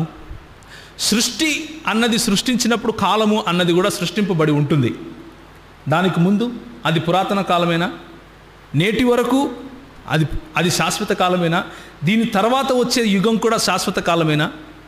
మీకా గ్రంథము 5వ అధ్యాయం 2వ వచనంలో రాసింది నిజమే అయితే, ఈ మెస్సియా లేకపోతే రక్షకుడు పురాతన కాలము నుండి శాశ్వత కాలము తన ప్రత్యక్షతను చూపిస్తూ రావాలి. ఎప్పుడు, ఎక్కడ, ఎవరికి చూపించాడు అంటే మనం హాగరు జీవితంలో చూస్తున్నాం, అబ్రహాము జీవితంలో చూస్తున్నాం, సారాను ఆశీర్వదించినప్పుడు చూస్తున్నాం. ఈ సంవత్సరం వచ్చే సంవత్సరం నేను తిరిగి ఇదే సమయానికి వస్తాను, నీ చేతిలో పండంటి బిడ్డ ఉంటాడు అన్నటువంటి యెహోవా దూతను చూస్తున్నాం. ఆ తరువాత యాకోబు ఒకరోజు రాత్రంతా కూడా కష్టపడతాడు. మనం అబ్రహాము ఇస్సాకుల జీవితాల్లో జరిగినటువంటి ప్రత్యక్షతను చూసేసాం ఆల్రెడీ 22వ అధ్యాయం. ఇప్పుడు యాకోబు ఒకరోజు స్ట్రగుల్ అవుతాడు. రాత్రి దేవునితో పోట్లాడుతాడు, దేవునితో పెనుగులాడిన తర్వాత నువ్వు నన్ను ఆశీర్వదిస్తే కానీ నేను పోనివను అంటాడు. ఆయన అంటాడు, నువ్వు దీపము దగ్గర నువ్వు ఏ బలిపీఠము వద్దనైతే నూనె పోసావో ఆ బేతేలు దేవుణ్ణి నేనే అని చెప్తాడు. ఆ బేతేలు దేవుణ్ణి నేనే అని యెహోవా దూత ఎవరికి చెప్తాడు? యాకోబుకు చెప్తాడు. యాకోబుకు చెప్పిన తర్వాత యాకోబు ఇక ముసలివాడైపోయి చనిపోతున్నాడు. ఏందన్నా యెహోవా సాక్షుల గురించి చెప్తానన్నావు అంటే, నేను యెహోవా గురించే చెప్తున్నాను ఇప్పుడు. ఓకే, యెహోవా గురించే చెప్తున్నాను. కానీ ఆ యెహోవాలో ఉన్నటువంటి బహుళత్వం చెప్తున్నాను. యెహోవా సాక్షులు చెప్పే యెహోవాకు, బైబిల్ గ్రంథం చెప్పే యెహోవాకు ఉన్న భేదాన్ని నేను మీకు చూపిస్తున్నాను. ఇప్పుడు నిర్గమాకాండము 3వ అధ్యాయానికి వెళ్ళండి. నిర్గమాకాండము 3వ అధ్యాయం ఎవరైనా ఒకసారి తీస్తారా? దాని 15-16 వచనాలు ఎవరైనా చదువుతారా? చదవండి. అందుకు ఆయన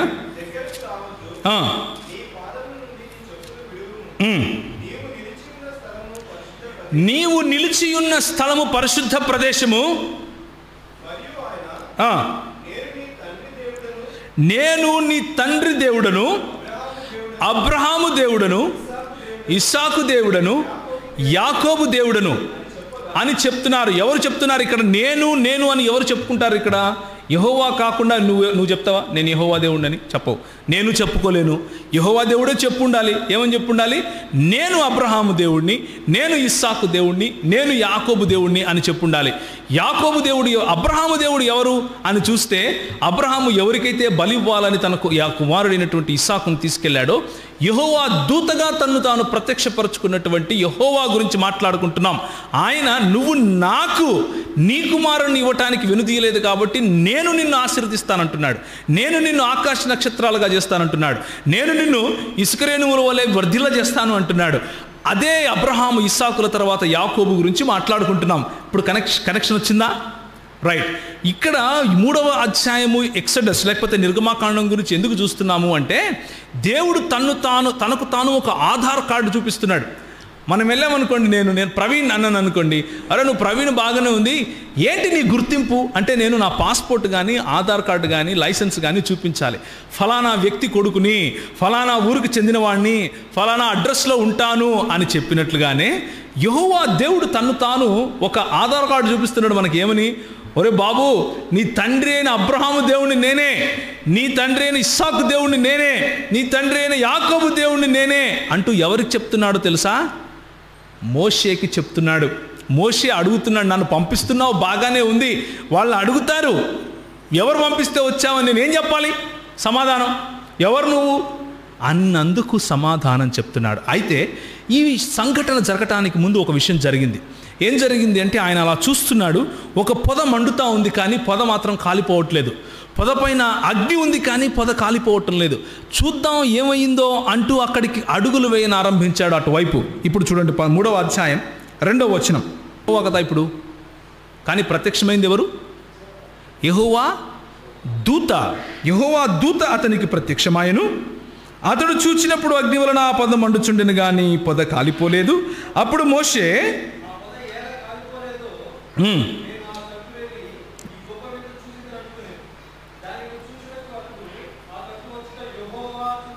ఎవరు చూచారు? అక్కడ ప్రత్యక్షమైంది ఎవరు? ప్రత్యక్షమైందేమో యెహోవా దూత, కానీ ఏమవుతుందో చూద్దామని అక్కడికి వెళ్తున్నప్పుడు ఎవరు చూస్తున్నారు? యెహోవాయే చూస్తున్నాడు. ఆ తర్వాత ఎవరు మాట్లాడుతున్నారు? పొదను అడిమిని వచ్చింది ఎవరు? యెహోవా దూత. ఇప్పుడు దేవుడు మాట్లాడుతున్నాడు పొదను అడిమి నుండి. సో దేవుని వాక్యం మనకేం చెప్తా ఉంది? ఆ యెహోవా దూత ఎవరని చెప్తా ఉంది? దేవుడే అని చెప్తా ఉంది. దేవుడు ఆ పొదను అడిమి నుండి మాట్లాడుతున్నాడు. ఏమని మాట్లాడుతున్నాడు? చదవండి.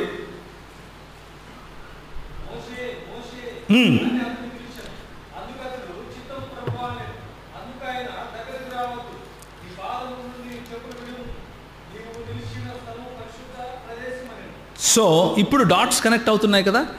మనము దేవుని యందలి బహుళత్వాన్ని చూస్తున్నాం. ఒంటరివాడైన యెహోవాను ప్రకటించేవారు యెహోవా సాక్షులు అయితే, బహుళత్వము కలిగినటువంటి దేవుణ్ణి ప్రకటించేవారు క్రైస్తవులు. బహుళత్వము కలిగినటువంటి దేవుడు అంటే ఆయన ఉనికిలో ఒకరికంటే ఎక్కువ వ్యక్తులు ఉన్నారు అన్న విషయాన్ని ప్రకటించేవారు క్రైస్తవులు. ఒక్కసారి 48వ అధ్యాయము చూద్దాం. ఆదికాండం 48వ అధ్యాయం 15వ వచనం. ఇప్పుడు యాకోబు గురించి చూస్తాం. యాకోబు ముసలివాడైపోయాడు. యాకోబు చనిపోబోతున్నాడు. తన కుమారులను పిలిచి, నేను నిన్ను ఆశీర్వదిస్తానయ్యా, ఆశీర్వదించి వెళ్ళిపోతాను అని అనుకున్నాడు. మొట్టమొదటిగా యోసేపుని పిలిచాడు. ఆయన ప్రేమించినటువంటి భార్య కుమారుడు చిన్నవాడు యోసేపుని పిలిచి, వీడిని నేను ఆశీర్వదిస్తాను మొదట అని పిలిచి వాడి మీద చేయి పెట్టి ఈ మాటలు మాట్లాడుతున్నాడు. చదువుతారా? అతడు యోసేపుని పిలిచి దీవించి, నా పితరులైన అబ్రహాము ఇస్సాకులు ఎవని ఎదుట నిలుచుండిరో ఆ దేవుడు నేను పుట్టింది మొదలుకొని నేటి వరకు ఎవడు నన్ను పోషించాడో ఆ దేవుడు, అనగా సమస్తమైన కీడులో నుండి నన్ను తప్పించిన దూత ఈ పిల్లలను ఆశీర్వదించాలి. ఇప్పుడు ఆగండి ఒక్క నిమిషం. యెహోవా సాక్షులు ప్రకటించే యెహోవా ఏనాడు మానవుడిగాను, ఏనాడు దూతగాను, ఏనాడు వాయువుగాను, ఏనాడు ఈ సృష్టిలోకి రాలేదు అని వాళ్ళే చెప్తారు. కానీ బైబిల్ గ్రంథము ప్రకటించే యెహోవా ఎలాంటి యెహోవా? ఏమని చదివాం మనం? నా పితరులైన అబ్రహాము ఇస్సాకులు ఏ దేవుని ఎదుటైతే నిలబడ్డారో, నేను పుట్టింది మొదలుకొని నన్ను ఏ దేవుడైతే కాపాడుకుంటూ వచ్చాడో, అంటే ఆ ప్రవీణ్ అని చెప్పిన, అంటే హైదరాబాద్లో ఫలానా చోటు ఉంటాడు చూసారా, వాడి గురించి మాట్లాడుతున్నాను అని మీరు ఏ విధంగా అయితే గుర్తింపు కార్డు చూపిస్తారో, ఆ గుర్తింపు కార్డు ఇప్పుడు ఎవరు చూపిస్తున్నారు? యాకోబు చూపిస్తున్నాడు. ఏమని చూపిస్తున్నాడు? అనగా సమస్త కీడులలో నుండి నన్ను కాపాడిన దూత. మన పితరులైన అబ్రహాము, ఇస్సాకు, యాకోబులు ఎవరిని యెహోవా దేవునిగా అంగీకరించారు అంటే, వారికి తన్ను తాను ప్రత్యక్షపరచుకున్నటువంటి యెహోవా దూతను, ఆ దూతను పంపించినటువంటి యెహోవాను, తరువాత ఆయన యొక్క ఆత్మగా వారి జీవితాలలో కార్యం చేసినటువంటి యెహోవా ఆత్మను వారు దేవునిగానే పిలిచారు. ఆయన ఎందున్న బహుళత్వము, లేకపోతే ఆయన ఎందున్నటువంటి ప్లూరాలిటీ స్పష్టంగా తెలిసిపోతుంది. మనం రాకెట్ సైన్స్ చదువుకోవాల్సిన అవసరం లేదు ఇది తెలుసుకోవటానికి, చాలా స్పష్టంగా తెలిసిపోతూ ఉంది. కాబట్టి ఒకసారి యోషియా గ్రంథముకు వెళ్ళి నెక్స్ట్ పాయింట్కి వెళ్దాం. అంటే దేవుని గురించిన ఉనికి, యెహోవా సాక్షులు చెప్పే, వాళ్ళు చేసే బోధకు, క్రైస్తవులైనటువంటి వారు చేసే బైబిల్లో నుంచి చేసే బోధకు ఉన్న డిఫరెన్స్, తారతమ్యం లేకపోతే భేదాన్ని నేను మీకు చూపిస్తున్నాను. వారు ఒంటరి దేవుణ్ణి ప్రకటిస్తూ ఉంటే మనము ఏ దేవుణ్ణి ప్రకటిస్తున్నాం? బహుళత్వం కలిగినటువంటి దేవుణ్ణి ప్రకటిస్తున్నాం. వారి దేవుడు ఒంటరివాడు. అయితే మన బైబిల్లో నుంచే మనము నమ్మని సిద్ధాంతాలను చూపించే ప్రయత్నం చేస్తున్నారు. కానీ మనము బైబిల్లో నుంచి ఉన్నది ఉన్నట్లుగా నేర్చుకునే ప్రయత్నం చేస్తున్నాం. యెషయా గ్రంథం 48వ అధ్యాయం. యెషయా గ్రంథం 48వ అధ్యాయం 12 నుంచి 16 వరకు చదవాలి. నేను పిలిచిన ఇశ్రాయేలు, నేనే ఆయనను. జాగ్రత్తగా వినాలి ఈ మాట. ఇది మనము నమ్మే దేవుని యొక్క ప్లూరాలిటీ, దేవునిలో ఉన్నటువంటి బహుళత్వాన్ని వివరించే ఒకానొక చాలా స్పష్టమైన పాత నిబంధన గ్రంథంలో ఉన్నటువంటి స్పష్టత. చదవండి. నేనే ఆయనను, నేనే మొదటివాణ్ణి, నేనే కడపటివాణ్ణి. ఈ మాట యెహోవా తప్ప ఇంకెవరైనా చెప్పగలుగుతారా? నేను మొదటివాణ్ణి, కడపటివాణ్ణి అని ఎవరు చెప్పడానికి వీలు లేదు. ఓకే, నా హస్తము భూమికి పునాదులు వేసింది, నా కుడి చేయి ఆకాశ వైశాల్యాలను వ్యాపింపజేసింది. అంటే నేను సృష్టికర్తను అని చెప్తున్నాడు. అంతేనా? నేను సృష్టికర్తను అని చెప్పుకోగలిగింది యెహోవా తప్ప ఇంకెవరైనా ఉంటారా? ఉండరు. ఓకే, నేను వాటిని పిలువగా ఒకటి తప్పకుండా అవన్నీ నిలుస్తాయి. 15వ వచనం. నేనే ఆజ్ఞ ఇచ్చువాడను, నేనే అతనిని పిలిచి తిని, నేనే అతన్ని రప్పించి తిని, అతని మార్గము త్యజరులను నా యొద్దకు రండి, ఈ మాటను ఆలకించుండి. ఆది నుండి నేను రహస్యముగా మాట్లాడిన వాడను కాను, అది అంటే ఏది? ఆ ఆది అనేది పుట్టినది మొదలుకొని నేను అక్కడ ఉన్నవాణ్ణి. ఇప్పుడు ప్రభువగు యెహోవాయు ఆయన ఆత్మయు నన్ను పంపెను. సో మాట్లాడుతున్నది ఎవరు? యెహోవా. ఎందుకు ఆయన యెహోవా? ఆయనే చెప్పుకుంటున్నాడు కాబట్టి, నేనే సృష్టికర్తను, నేనే సృష్టించాను, నా దక్షిణ హస్తము సృష్టికి పునాదులు వేసింది, నేనే వాటికి ఎల్లలు తీర్చాను, నేను ఆది అనేది పుట్టక ముందు నుంచి కూడా అక్కడ ఉన్నవాణ్ణి. అంటే నేను టైం, స్పేస్ అండ్ మ్యాటర్కు బయట ఉంటాను. నేను సమయముకు, పదార్థానికి, ప్రదేశానికి ఆవల ఉండేవాణ్ణి అని చెప్పుకునే యెహోవా దేవుడు మాట్లాడుతూ ఏమంటున్నాడంటే, ఇప్పుడు ప్రభువగు యెహోవాయు ఆయన ఆత్మయు నన్ను పంపెను అని స్పష్టంగా కుండ బద్దలు కొట్టినట్లుగా చెప్తున్నాడు. ఇంతకంటే స్పష్టత మనకేం కావాలి? మనము నమ్మే త్రిత్వము అనే సిద్ధాంతాన్ని అర్థం చేసుకోవటానికి, దేవునిలో బహుళత్వము ఉంది అన్న సిద్ధాంతాన్ని అర్థం చేసుకోవటానికి ఇంతకంటే మనకి ఎంత స్పష్టత ఏమైనా కావాలి? మీకు ఏమైనా ప్రశ్న ఉన్నాయా? అయ్యగారు చేయి ఎత్తారు. ఏదైనా ప్రశ్న ఉందా అండి అయ్యగారు? ఓకే. ఇప్పుడు ఆఖరిగా జకరియా గ్రంథం ఒకసారి తీసి ముందుకెళ్దాం. జకరియా గ్రంథం 2వ అధ్యాయం 5 నుంచి ఎవరు చదువుతారా? జకర్యా అయితే ఉండలేడు కదా. యెరూషలేము చుట్టూ లేకపోతే ఇశ్రాయేలు జనం చుట్టూ అగ్ని ప్రాకారంగా ఉండాలి అంటే ఈ జకర్యా ఒక మనిషి వలన అవుతుందా? కాదు. తప్పకుండా ఎవరు మాట్లాడుతున్నారు ఇక్కడ? దేవుడైన యెహోవా మాట్లాడుతున్నాడు. ఓకే, చదవండి.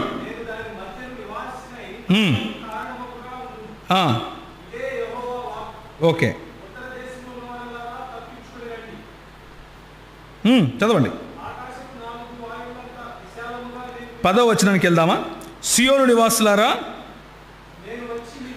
నేను వచ్చి మీ మధ్య నివాసం చేస్తాను, సంతోషంగా ఉండి పాటలు పాడండి, ఇదే యెహోవా వాక్కు. ఆ దినమున అన్యజనులు అనేకులు యెహోవాను హత్తుకొని నాకు జనులవుతారు. ఇప్పుడు పంపించేది, ఇప్పుడు సరే, యెహోవాను హత్తుకుంటే ఎవరికి జనులు అవ్వాలి? యెహోవాకు జనులు అవ్వాలి, అంతేనా? నా ప్రశ్న అర్థమైందా మీకు? అన్ని జనులు నన్ను హత్తుకున్నారనుకో, నా జనులు అవుతారు. ఇక్కడ వాక్యం ఏం చెప్తుంది అంటే, ఆ దినమందు అన్యజనులు అనేకులు యెహోవాను హత్తుకొని ఎవరికి జనులు అవుతారంట? నాకు జనులు అవుతారు అంటుంది. మాట్లాడే ఒక యెహోవా ఏం చెప్తున్నాడు అంటే, మాట్లాడేది యెహోవా అని నేను ఎందుకు చెప్తున్నాను? అగ్ని ప్రాకారంగా ఉంటాను అని చెప్పగలిగేది యెహోవా తప్ప వేరే వాళ్ళు చెప్పలేరు. అంటే దేవుడు తప్ప ఇంకొకరు చెప్పలేరు. ఆ దేవుడు మాట్లాడుతూ ఏం చెప్తున్నాడు అంటే, ఒక దినం రాబోతా ఉంది, ఆ దినము యెహోవాను ప్రజలు హత్తుకుని నాకు జనులు అవుతారు అని చెప్తోంది దేవుని వాక్యం. ఓకే, తర్వాత చదవండి. నేను మీ మధ్య నివాసం చేస్తాను, అప్పుడు యెహోవా నన్ను మీ వద్దకు పంపి ఉన్నాడని మీరు తెలుసుకుంటారు. ఇదేంటి? మాట్లాడే యెహోవాను ఇంకొక యెహోవా పంపితే ఆయన మన దగ్గరికి వస్తాడంట. ఆయనను మనం హత్తుకోవడం కారణంగా మనము యెహోవాకు జనులమవుతామంట. పంపించే యెహోవా ఒకడుంటే పంపింపబడగా వచ్చినటువంటి యెహోవా ఇంకొకరున్నారు అన్నది జకర్యా గ్రంథము స్పష్టంగా మనకు చెప్తా ఉంది. 12వ వచనం, మరియు తనకు స్వాస్థ్యమైన యెహోవా ప్రతిష్ఠితమైన దేశంలో యూదాను స్వతంత్రించుకొనుము, యెరూషలేము ఆయనకు కొరుకొను. సకల జనులారా, యెహోవా తన పరిశుద్ధమైన నివాసమును విడిచి వచ్చుచున్నాడు, ఆయన సన్నిధిని మౌనులై ఉండుడి. చివరికి వచ్చింది ఎవరు? పరిశుద్ధమైన సన్నిధిని విడిచిపెట్టి యెహోవాయే వచ్చాడు. పరిశుద్ధమైన సన్నిధిని విడిచిపెట్టి వచ్చిన యెహోవా ఎవరు అని అడిగితే, దానియేలు గ్రంథంలో కనిపించినటువంటి మెస్సియా. మీకా గ్రంథం 5వ అధ్యాయం 2వ వచనంలో, నేను నా ప్రత్యక్షతలు పురాతన కాలం నుండి శాశ్వత కాలం వరకు చూపిస్తూనే వస్తున్నాను అని చెప్పినటువంటి మెస్సియా. లూకా 23-24 అధ్యాయాల్లో సుధీర్ చెప్తున్నప్పుడు పిలాతు అడిగాడు, నువ్వు యూదుల రాజువా అంటే ఏమన్నాడు? నువ్వు అన్నట్టే అన్నాడు. బెత్లెహేము ఎఫ్రాతా, నువ్వు యూదా వంశంలో చిన్నదాని అనుకుంటున్నావు, కానీ నిన్ను ఏలబోయేవాడు, నా కొరకు నిన్ను ఏలబోయేవాడు ఎక్కడి నుంచి వస్తాడు? నీ నుంచే వస్తాడు అని మీకా గ్రంథం 5:2 చెప్పిన ఆ మెస్సియా ఇంకెవరో కాదు, నువ్వన్నట్టే అని సమాధానం ఇచ్చిన మన ప్రభువు. ఆయన లేఖనాలను విప్పి చెబుతూ ఉన్నప్పుడు ప్రజల గుండెలు మండుతాయి. ఆయన వాళ్ళతో పాటు నడిచి తన గాయపడిన హస్తాలను చూపించి నేనే అని చెప్పినప్పుడు ప్రజల జీవితాల్లో మార్పు చూస్తాం. ఈ మెస్సియాను గురించి మనం మాట్లాడుకుంటున్నాం. ఈ మెస్సియా యెహోవా పంపగా వచ్చినటువంటి యెహోవా అన్న విషయాన్ని మనం గుర్తుపెట్టుకోవాలి. యెహోవా పంపగా వచ్చినటువంటి ఈ యెహోవా ఇంకెవరో కాదు, మన ప్రభు అయినటువంటి యేసు. మన ప్రభు అయినటువంటి యేసును అన్యజనులు అనేకులు హత్తుకొనగా వారు యెహోవాకు అయ్యారా కాలేదా? ఈరోజు వరకు అవుతూనే ఉన్నారు, ఇక మీదట కూడా అవుతూనే ఉంటారు. అయితే యెహోవా సాక్షులు ఈ విధంగా మాట్లాడుతూ ఉంటారు, అరే బాగానే ఉంది ఇదంతా చెప్తున్నావు, కానీ యేసు ప్రభు ఎక్కడ చెప్పాడు నేను దేవుణ్ణి? ఎక్కడని చెప్పాడా యేసు ప్రభు నేను దేవుణ్ణని? చెప్పండి అంటే యేసు ప్రభు దేవుణ్ణని నేను చెప్పలేదు అని చెప్పడానికి ఇప్పుడు 4వ దానికి వచ్చాం, క్వశ్చన్ అండ్ ఆన్సర్స్ దగ్గరికి. చెప్పటానికి వాళ్ళు ఒక ఉదాహరణ తీసుకుంటారు. ఏమని అంటే, ఒక ధనికుడైనటువంటి వాడు వెళుతూ ఉంటే ఆయన దగ్గరికి యేసు ప్రభు దగ్గరికి ధనికుడైనటువంటి వాడు పరిగెట్టుకుంటూ వచ్చి, ఓ సద్బోధకుడా, నిత్యజీవం పొందాలంటే నేనేం చేయాలి అని అడిగాడు. అడిగితే యేసు ఏమన్నాడు? నన్నెందుకు సద్బోధకుడా అని పిలుస్తున్నావు? సత్పురుషుడు ఒకడే, ఎవరు? దేవుడు అని యేసు ప్రభు చెప్పాడు కదా, అంటే నేను దేవుణ్ణి కాదు అని చెప్తున్నాడు కదా అని అంటారు. దాని తర్వాత ఏముంటుంది సమాధానం? యేసు ప్రభు ఏమంటాడు? నీలో ఒకటి సమస్య ఉంది. ఏంటి? నీకు అన్నీ ఉన్నాయి కానీ ఐదోతనం లేదు. ఏంటో తెలుసా ఐదోతనం? నీ ఆస్తే నీకు దేవుడై ఉంది, దాన్ని నమ్మి ఎవరిని వెంబడించు? నన్ను వెంబడించు. దాన్నంతా అమ్మి నేను దేవుణ్ణి కాదు దేవుణ్ణి వెంబడించు అన్నాడా? కాదు, అదంతా అమ్మి నన్ను వెంబడించు. నువ్వు పూజించాల్సింది నీ ఆస్తిని కాదు, నన్ను అని చెప్తున్నాడు. నీకు విగ్రహముగా ఉండాల్సింది, దేవునిగా ఉండాల్సింది నీ సంతానం, నీ సంపత్తి కాదు, నేను అని చెప్తున్నాడు. ఆయన వేసిన ప్రశ్నలోనే ఆయన అంటే నువ్వు నన్ను దేవుడు అని పిలుస్తున్నావా అన్న ఆంతర్యం ఉంది, అంతేగాని నేను దేవుణ్ణి కాదు అని చెప్పడం లేదు అక్కడ. ఆయన వేసిన ప్రశ్నలోనే సద్బోధకుడా, సత్పురుషుడా అని నన్ను ఎందుకు పిలుస్తున్నావు? సత్పురుషుడు దేవుడు ఒక్కడే కదా, అంటే నేను దేవుడు నన్ను నమ్ముతున్నావా అని అడుగుతున్నాడు. ఆ విషయాన్ని అర్థం చేసుకోకుండా మన యెహోవా సాక్షులు కొంచెం పొరపడుతూ ఉంటారు. ఇంకొక ఉదాహరణ కూడా చూడండి. ఇంకొకటి ఏమంటారు అంటే, let me just skip it all together. Okay, ఇంకొక మాట, యేసుప్రభు ఏ విధంగా దేవుడు అవుతాడండి? యేసుప్రభు ప్రార్థన చేశాడు కదా. ఇంతవరకు మన లూకా రాసిన సువార్త 23-24 వచనాల్లో చదువుతున్నప్పుడు ఆయన ఏమన్నాడు? ఏలీ ఏలీ లామా సబక్తాని. అది మార్కులో ఉంది, క్షమించండి, మత్తయిలో ఉంది, మార్కు ఉంది, లూకాలో లేదు. కానీ ఆయన ఇంకొక మాట కూడా అన్నాడు. ఏమన్నాడు? ప్రభువా, వీరేమి చేస్తున్నారో వీరు ఎరుగరు, వీరిని క్షమించుము. అంటే ఇదేంటి? ప్రార్థన కాదా? దేవుడు ఎక్కడైనా దేవునికి ప్రార్థన చేస్తారా?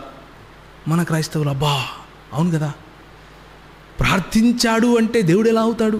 మానవుడు అవుతాడు కదా. యోహాను సువార్త 17వ అధ్యాయంలో వీడు చూపించే ప్రార్థన చాలా చిన్నది.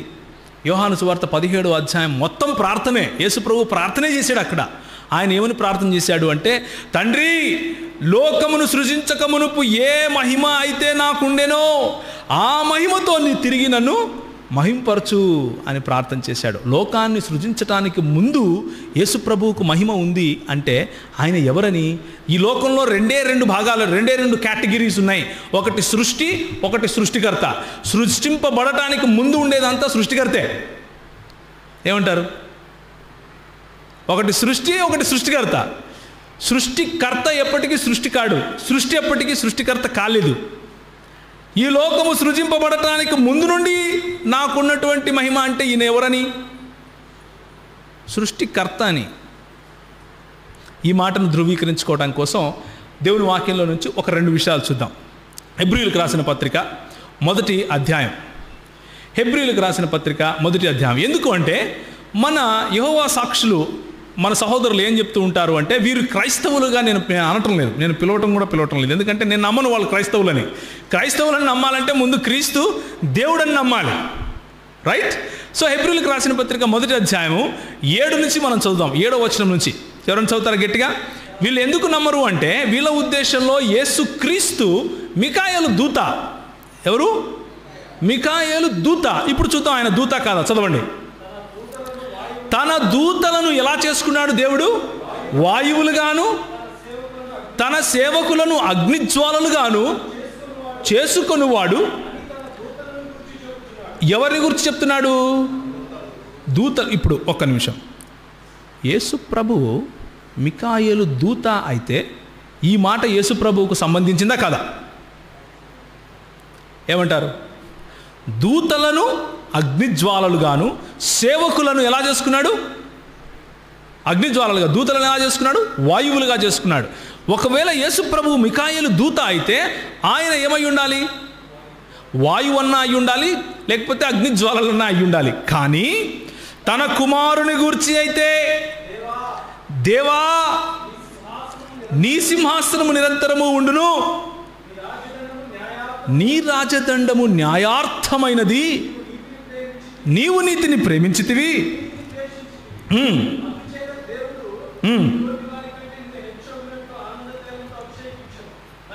చాలు. సో ఇప్పుడు దేవుడు ఎవరిని దేవా అని పిలుస్తున్నాడు? ఏమంటారు? ఎవరిని దేవుడు దేవా అని పిలుస్తున్నాడు? ఏంటి ఆన్సర్ చెప్పరు? కుమారుణ్ణి దేవా అని పిలుస్తున్నాడు. ఎవరు? యెహోవా దేవుడు. యేసు ప్రభువు దేవా అని ప్రార్థన చేశాడు కాబట్టి యేసు ప్రభువు దేవుడు కాకపోతే, దేవుడు యేసు ప్రభువును దేవా అని పిలుస్తున్నప్పుడు దేవుడు కూడా దేవుడు కాకుండా పోతాడా? ఏమంటారు? ఉదాహరణకు, ఏం పేరు తమ్ముడు నీ పేరు? దిలీప్. దిలీప్ మనిషేనా? నేను మనిషినేనా? ఒకవేళ మీకు కాదనిపించినా ఇప్పటికి అనుకోండి, నేను మనిషినే, దిలీప్ మనిషే. దిలీప్ అలా వెళ్తున్నాడు, మనిషి ఇలా రా అన్నను అనుకో, లేకపోతే ఏమయ్యా మనిషి ఇలా రా అన్నను అనుకో, నేను మనిషి కాకుండా పోతానా? అలాగే తండ్రి అయిన దేవుణ్ణి కుమారుడైన దేవుడు దేవా అని పిలిచినంత మాత్రాన ఈయన దేవుడు కాకుండా పోడు. అలాగే తండ్రి అయిన దేవుడు కుమారుడైన దేవుణ్ణి దేవా నీ సింహాసనము నిరంతరముండును అన్నంత మాత్రాన దేవుడు కాకుండా పోడు. ఈ సమస్య ఎక్కడ వచ్చింది అంటే, మైండ్లో ఏముంది? దేవుడు ఒంటరివాడు అన్న ఆలోచన ఉంది. మన దేవుడు ఒంటరివాడు కాదు. మన దేవుడు బహుళత్వము కలిగినవాడు. ఆయన తండ్రి కుమార పరిశుద్ధాత్మలుగా తను తాను ప్రత్యక్షపరుచుకున్నటువంటి దేవుడు. ఈ మాట హెబ్రీయులకు రాసిన పత్రిక 1వ అధ్యాయం 7వ వచనంలో ఉన్నట్టు మాట ఎక్కడి నుంచి తీశారో తెలుసా? కీర్తనల గ్రంథం నుంచి తీశారు. ఇదే మాటను ఇంకొకసారి హెబ్రీయులకు రాసిన పత్రిక 1వ అధ్యాయం 10వ వచనం చదవండి. మరియు ప్రభువా నీవు ఆదియందు భూమికి పునాదులు వేసితివి, ఆకాశములు కూడా నీ చేతి పనులే.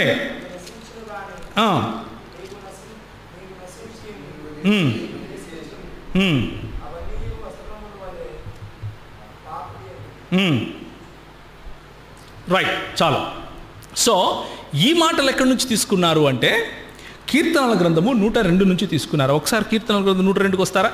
కీర్తనల గ్రంథము 102 ఎవరిని గురించినటువంటి ప్రార్థన ఇది అని అంటే, 102వ అధ్యాయం 1వ వచనం ఏముంటుందంటే, యెహోవా నా ప్రార్థన ఆలకించుము అని మొదలు పెడుతున్నాడు కీర్తనాకారుడు. ఎవరితో ప్రార్థిస్తున్నాడు? యెహోవాకు ప్రార్థిస్తున్నాడు. ఏమని ప్రార్థిస్తున్నాడు? యెహోవా నా ప్రార్థనను ఆలకించుము. యెహోవా సాక్షులు వచ్చినప్పుడు ఇది చూపించండి. 102వ అధ్యాయం ఇక్కడ ఎవరితో మాట్లాడుతున్నాడు ఈయన కీర్తనకారుడు? యెహోవాతోనే మాట్లాడుతున్నాడు. చూశారా, యెహోవాకే ప్రార్థన చేస్తున్నాడు అంటాడు. ఏముంది 25వ వచనంలో? ఆదియందు నీవు భూమికి పునాది వేసితివి, ఆకాశములు కూడా నీ చేతి పనులే, అవి నశించును గాని నీవు నిలిచియుందువు, అవన్నీ వస్త్రం వలె పాతగిలును, ఒకడు అంగవస్త్రము తీసివేసినట్లు నీవు వాటిని తీసివేయుదువు. ఇది ఎక్కడో చదివినట్లుందా లేదా? ఎక్కడ చదివాం? హెబ్రీయులకు రాసిన పత్రిక 1వ అధ్యాయము 10వ వచనంలో చూసాం. ప్రభువా నీవు ఆదియందు పునాది వేసితివి, ఆకాశం చేతి పనులే, అవి నశించును గాని నీవు నిలుచుందువు, అవన్నీ వస్త్రం వలె పాతగిలును, యాజ్ ఇట్ ఈజ్గా యెహోవాకు ఏ మాటలు అయితే ఉపయోగించారో అవే మాటలు తీసుకుని వచ్చి కుమారుడైనటువంటి మన ప్రభువుకు ఉపయోగించారు. ఈ మాటతో యెహోవా సాక్షులకు మాట ఉండదు. ఎందుకు అంటే ఏ యెహోవానైతే దేవుడు అని వారు అనుకుంటున్నారో అదే మాట, అదే దేవత్వము, అదే మహిమ, ఆయనకు వాడినటువంటి బిరుదులన్నీ కూడా యేసు ప్రభువుకు కూడా వాడటం చూస్తాం. ఆయన యెహోవానే అని దేవుని వాక్యం మనకు చెప్పినట్లుగా చూస్తాం. కాబట్టి యేసు ప్రభువు దేవుడు అని నూతన నిబంధన గ్రంథం మనకు చెప్తా ఉంది. ఎక్కడ చెప్తా ఉంది? యోహాను సువార్త 1వ అధ్యాయం 1వ వచనంలో ఏమని చెప్పాడు? ఆదియందు వాక్యం ఉండెను, వాక్యము దేవుడై ఉండెను, వాక్యము దేవుని దగ్గర ఉండెను, వాక్యము దేవుడై ఉండెను.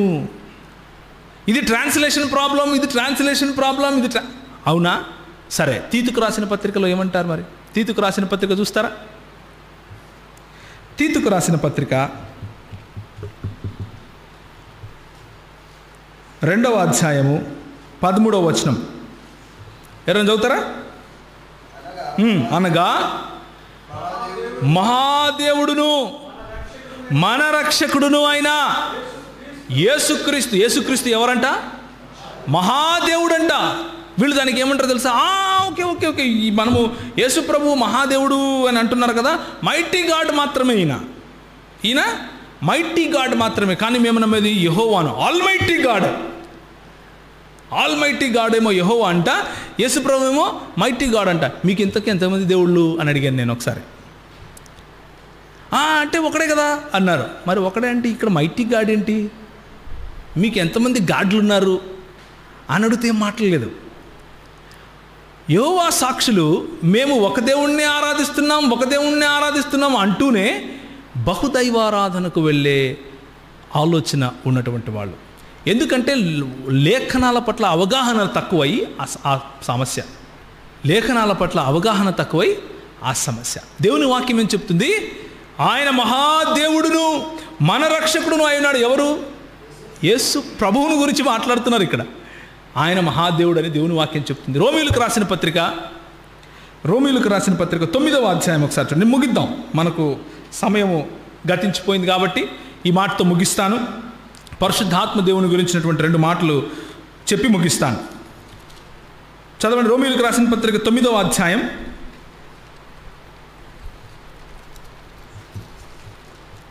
తీశారు ఎవరైనా? రోమీయులకు రాసిన పత్రిక 9వ అధ్యాయం 5వ వచనం చదవండి.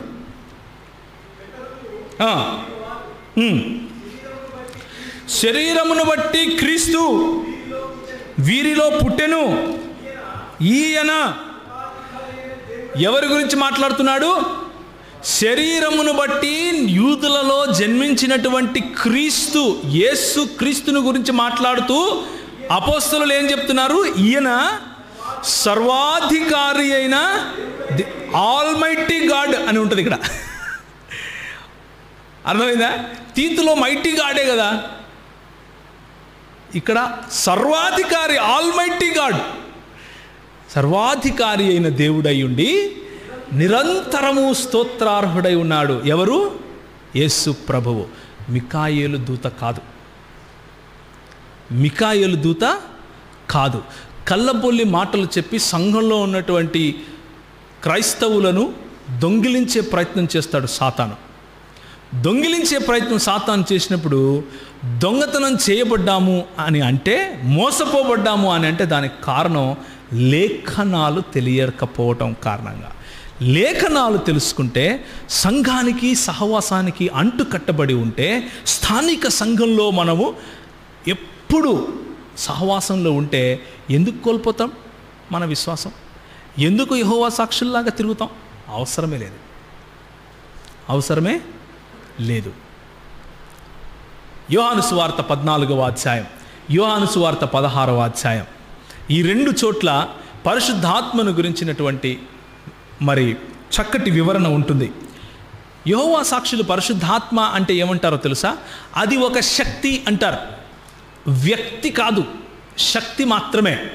దేవుడు ఉపయోగించినటువంటి ఏ ఫంక్షనల్ ఫోర్స్, కార్యసాధకమైనటువంటి ఒక శక్తి మాత్రమే అంటారు. ఉదాహరణకు ఎలక్ట్రిసిటీ, పోయి స్విచ్ చేస్తే ఫ్యాన్ను తిప్పుతుంది, స్విచ్ ఆఫ్ చేస్తే తిప్పడం మానేస్తుంది. ఎలక్ట్రిసిటీ పవర్, అదొక శక్తి కదా. అయితే పరిశుద్ధాత్ముడు కూడా అలాంటి వాడే, పరిశుద్ధాత్మ కూడా అలాంటిదే అంటూ నోటికొచ్చినట్లు మాట్లాడతారు. అయితే దేవుని వాక్యము అదే మాట చెప్తా ఉందా అన్నది మనం చూడాలి. యోహాను సువార్త 14వ అధ్యాయం ఒకసారి చూస్తాడా? 14వ అధ్యాయం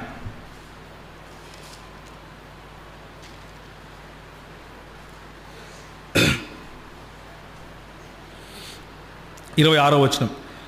ఆదరణకర్త అనగా తండ్రి నానామమున పంపబోవు పరిశుద్ధాత్మ సమస్తమును మీకు బోధించి నేను మీతో చెప్పిన సంగతులన్నిటినీ మీకు జ్ఞాపకము చేయును. శాంతి మీకు అనుగ్రహించి వెళ్ళుచున్నాను, నా శాంతినే మీకు అనుగ్రహించి వెళ్ళుచున్నాను అంటూ పరిశుద్ధాత్మ గురించి మాట్లాడుతున్నాడు. 16వ వచనం కూడా ఒకసారి చూస్తారా? 14 నుంచి చదువుతున్నా. నా నామమున మీరు నన్నేమడిగినను నేను చేస్తాను, మీరు నన్ను ప్రేమించిన ఎడల నా ఆజ్ఞలు గైకుంటారు. నేను తండ్రిని వేడుకుంటాను, మీ వద్దకు ఎల్లప్పుడూ ఉండుటకై ఆయన వేరొక ఆదరణకర్తను అనగా సత్యస్వరూపయగు ఆత్మను మీకు అనుగ్రహించును. లోకము దానిని అనుందా, ఆయనను అనుందా? ఆయనను చూడదు, ఆయనను ఎరుగదు, గనుక ఆయనను పొందనేరదు. మీరు ఆయనను ఎరుగుదురు, ఆయన మీతో కూడా నివసించును, మీలో ఉండును, మిమ్మును అనాథలుగా విడువను, మీ యొద్దకు వత్తును అంటూ యోహాను సువార్త 14వ అధ్యాయంలో పరిశుద్ధాత్మకు ఉండవలసినటువంటి క్వాలిటీస్ అన్నీ చెప్తున్నాడు. ఆయన అని ఎలక్ట్రిసిటీని పిలుస్తున్నామా? వెళ్ళి ఆయన స్విచ్ వేస్తారా అంటాం మనం. ఏమంటాం? శక్తికి స్త్రీలింగం పుంలింగం ఉండదు, న్యూట్రల్ అది, అవునా కాదా? ఆయన అని పిలిచినప్పుడు వ్యక్తిని మాత్రమే పిలుస్తాం. అలా వ్యక్తి అంటే ఏంటి అంటే భావములను ఎరిగినవాడు, భావము కాదు, భావనలను ఫీల్ అవగలవాడు. ఆయనను నొప్పించవచ్చు, ఆయనను సంతోషపెట్టవచ్చు, ఆయనను బాధించవచ్చు, ఆయనను సంతోషపెట్టవచ్చు. ఆయన మనం మాట్లాడితే వినగలుగుతాడు, ప్రతిస్పందించగలుగుతాడు. ఆయన స్వంతంగా నిర్ణయాలు తీసుకొనగలుగుతాడు. కొరింథీయులకు రాసిన పత్రికలో 11వ అధ్యాయం 12వ అధ్యాయం 13వ అధ్యాయంలో పరిశుద్ధాత్ముడు చేసే కార్యాలను ఆయన తనకిష్టం వచ్చినట్లుగా తన చిత్త ప్రకారంగా సంఘంలో ఏం చేస్తాడు? వరాలను పంచుతాడు. తనకిష్టం వచ్చినట్లు తన సొంత ఇచ్ఛ ప్రకారంగా సంఘాన్ని కడతాడు. ఆయన ఆయన ఆయన అంటూ మాట్లాడుతున్నటువంటి ఈ మాటలో మూడే విషయాలు వ్యక్తిలో ఉంటాయి. Number 1 intelligence, number 2 వొల్యూషన్, number 3 emotion. అంటే స్వయంగా నిర్ణయాలు తీసుకోగలిగినటువంటి శక్తి, బుద్ధి, తర్వాత భావనలకు ప్రతిస్పందించగలిగే శక్తి. ఈ 3 ఉంటే వ్యక్తి అని పిలవాలి, శక్తి అని పిలవకూడదు. కనుకనే యేసు ప్రభువు ఏ విధంగా వ్యక్తో, తండ్రి అయిన దేవుడు ఏ విధంగా వ్యక్తో, అదేవిధంగా పరిశుద్ధాత్మ దేవుడు కూడా వ్యక్తిగా మనకు పరిచయం అవుతాడు. అయితే ఈ పరిశుద్ధాత్మ దేవుడు ఫంక్షనల్ శక్తి కాదు అని నేను ఎందుకు అంటున్నాను అంటే, ఆయన సర్వవ్యాపి అయి ఉండాలి. అన్ని చోట్ల అందరితో యేసు ప్రభువు మాట్లాడిన మాటలు బోధించాలి అంటే ఆయన సర్వవ్యాపి అయి ఉండాలి. సర్వవ్యాపి అయి ఉన్నవాడు, సర్వవ్యాపి అయి ఉన్న వ్యక్తి దేవుడు కాక ఇంకెవరవుతారు? అన్ని చోట్ల అందరితోనూ ఒకే రకంగా ఒకే సమయంలో ఉండగలవాడు దేవుడు కాక ఇంకెవరు? మీలో ఉండును అంటే ఆయనలో ఉన్నాడు, నాలో ఉన్నాడు, మీలో ఉన్నాడు, అందరిలో ఉన్నాడు. దేవుడు కాక ఇంకెవరు అవుతాడు? సర్వజ్ఞుడు అయి ఉండాలి అంటే యేసుక్రీస్తు యొక్క జ్ఞానమును తెలిసి మనకు బోధిస్తున్నాడు అంటే సర్వజ్ఞుడు అయి ఉండాలి. సర్వజ్ఞుడు దేవుడు కాక ఇంకెవరు అవుతారు? కాబట్టి తండ్రి కుమార పరిశుద్ధాత్మలుగా మన ముందు తన ఉనికిని చాటుకున్నటువంటి దేవుడు అయిన యెహోవాను మనం ఆరాధిస్తున్నాం, అంతేగాని ఒంటరి వాడైనటువంటి దేవుడిని కాదు. యెహోవా సాక్షులు చెప్పే యెహోవాకు, బైబిల్ చెప్పే యెహోవాకు ఉన్న తేడా అది. ఈ సబ్జెక్టు గురించి, దేవునిలో ఉన్న బహుళత్వము, యెహోవా సాక్షులు అడిగే ప్రశ్నలకు సమాధానాలు, గురించి మీరు ఎక్కువగా తెలుసుకోవాలి అంటే మన క్రిస్టియన్ ట్రూత్ బుక్ రూమ్లో, మన క్రైస్తవ సత్య గ్రంథశాలలో త్రిత్వం అనే పుస్తకం ఉంది. ఆ పుస్తకాన్ని మీరు కొనుక్కొని చదవండి. అందులో మరింత సమాచారం మీకు దొరుకుతుంది.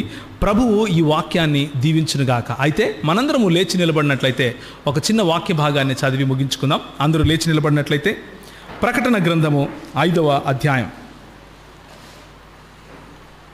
ప్రకటన గ్రంథం 5వ అధ్యాయం. దేవుని వాక్యంలో ఉన్నటువంటి శక్తి చూడండి. యేసు ప్రభువు యొక్క శక్తి, యేసు ప్రభువు యొక్క దేవత్వము చక్కగా ప్రకటన గ్రంథము 5వ అధ్యాయంలో మనకు కనిపిస్తుంది. 11వ వచనం నుంచి చదువుదాం. నేను 1, 2, 3 అంటాను. 3 తర్వాత మనం చదవటం మొదలు పెడదాం. మీ దగ్గర బైబిల్ ఉంటే ఓపెన్ చేసి చూడండి. ఒకవేళ సెల్ ఫోన్స్లో బైబిల్ ఉంటే సెల్ ఫోన్స్ ఆన్ చేసి బైబిల్ తీయండి. కానీ చదవటం చాలా ముఖ్యం, చాలా మంచిది. 11వ వచనం, ప్రకటన గ్రంథము 5వ అధ్యాయం 11వ వచనం. మరియు నేను చూడగా సింహాసనమును, జీవులను, పెద్దలను ఆవరించి ఉన్న అనేక దూతల స్వరము వినబడెను. వారి లెక్క కోట్ల కొలదిగా ఉండెను. వారు వధింపబడిన గొర్రెపిల్ల శక్తియు, ఐశ్వర్యమును, జ్ఞానమును, బలమును, ఘనతయు, మహిమయు, స్తోత్రమును పొందనర్హుడని గొప్ప స్వరముతో చెప్పుచుండరి. అంతటా పరలోకమందును, భూలోకమందును, భూమి క్రిందను, సముద్రములోను ఉన్న ప్రతి సృష్టము అనగా వాటిలో ఉన్న సర్వమును సింహాసనాసీనుడై ఉన్న వానికిని గొర్రె పిల్లకును స్తోత్రము, ఘనత, మహిమ, ప్రభావము యుగ యుగములు కలుగునుగాక అని చెప్పుట వింటిని. ఆ 4 జీవులు ఆమెన్ అని చెప్పగా ఆ పెద్దలు సాగిలపడి నమస్కారం చేసిరి. ఎవరికో తెలుసా? మన ప్రభువు అయిన యేసు ప్రభువుకు. గొర్రె పిల్ల ఎదుట జీవులు, పెద్దలు, దేవదూతలు సాగిలపడి నమస్కారం చేస్తున్నారు. మికాయేలు దూత కూడా చేస్తున్నాడు.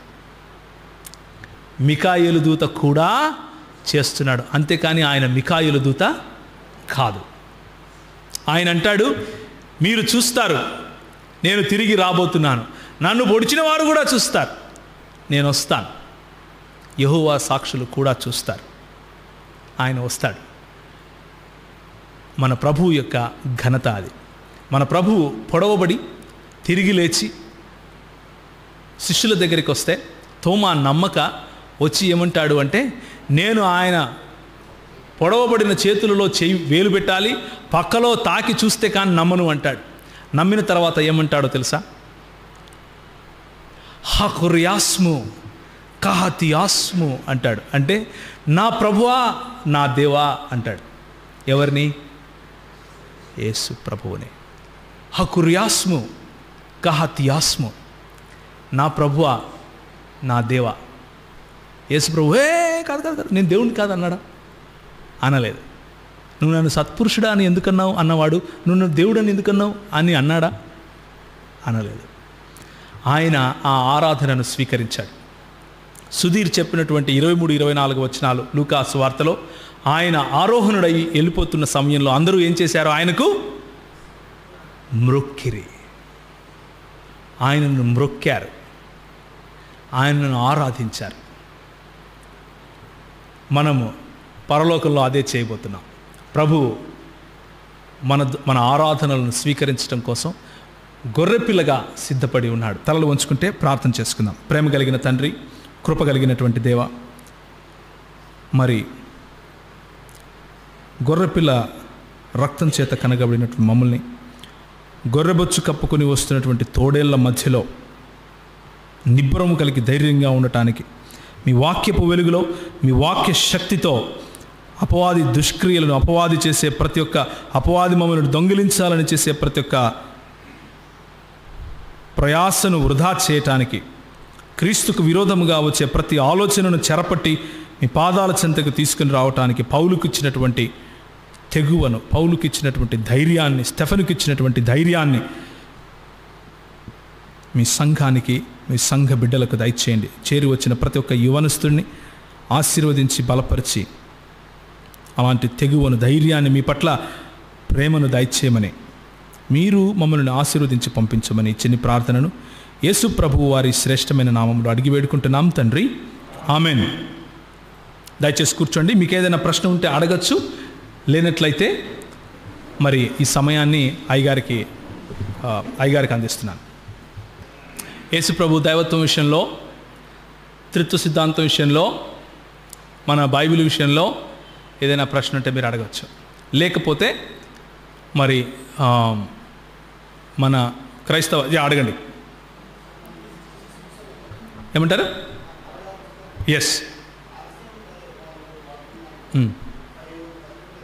Correct, right. సహోదరుడు అడిగే ప్రశ్న ఏంటంటే, మన దగ్గర ఉన్నటువంటి బైబిల్ గ్రంథంలో 66 పుస్తకాలు ఉన్నాయి, కానీ రోమన్ క్యాథలిక్ మిషన్ వారు వాడుతున్నటువంటి పుస్తకంలో ఇంతకంటే ఎక్కువ పుస్తకాలు ఉన్నాయి కదా, మరి ఏంటి అని అంటున్నారు. అయితే బైబిల్ గ్రంథంలో చేర్చటము అనేది, తీసివేయటము అనేది ఈ రెండు తప్పే. బైబిల్ గ్రంథంలో ఉన్నటువంటి పాత నిబంధన గ్రంథంలో తోబీతు, నోబీతు, మక్కబీయులు అనేటువంటి కొన్ని పుస్తకాలను రోమన్ క్యాథలిక్ సంఘం వారు చేర్చి చదువుకున్నారు. దాన్ని అపోక్రిఫాగా పిలుస్తారు.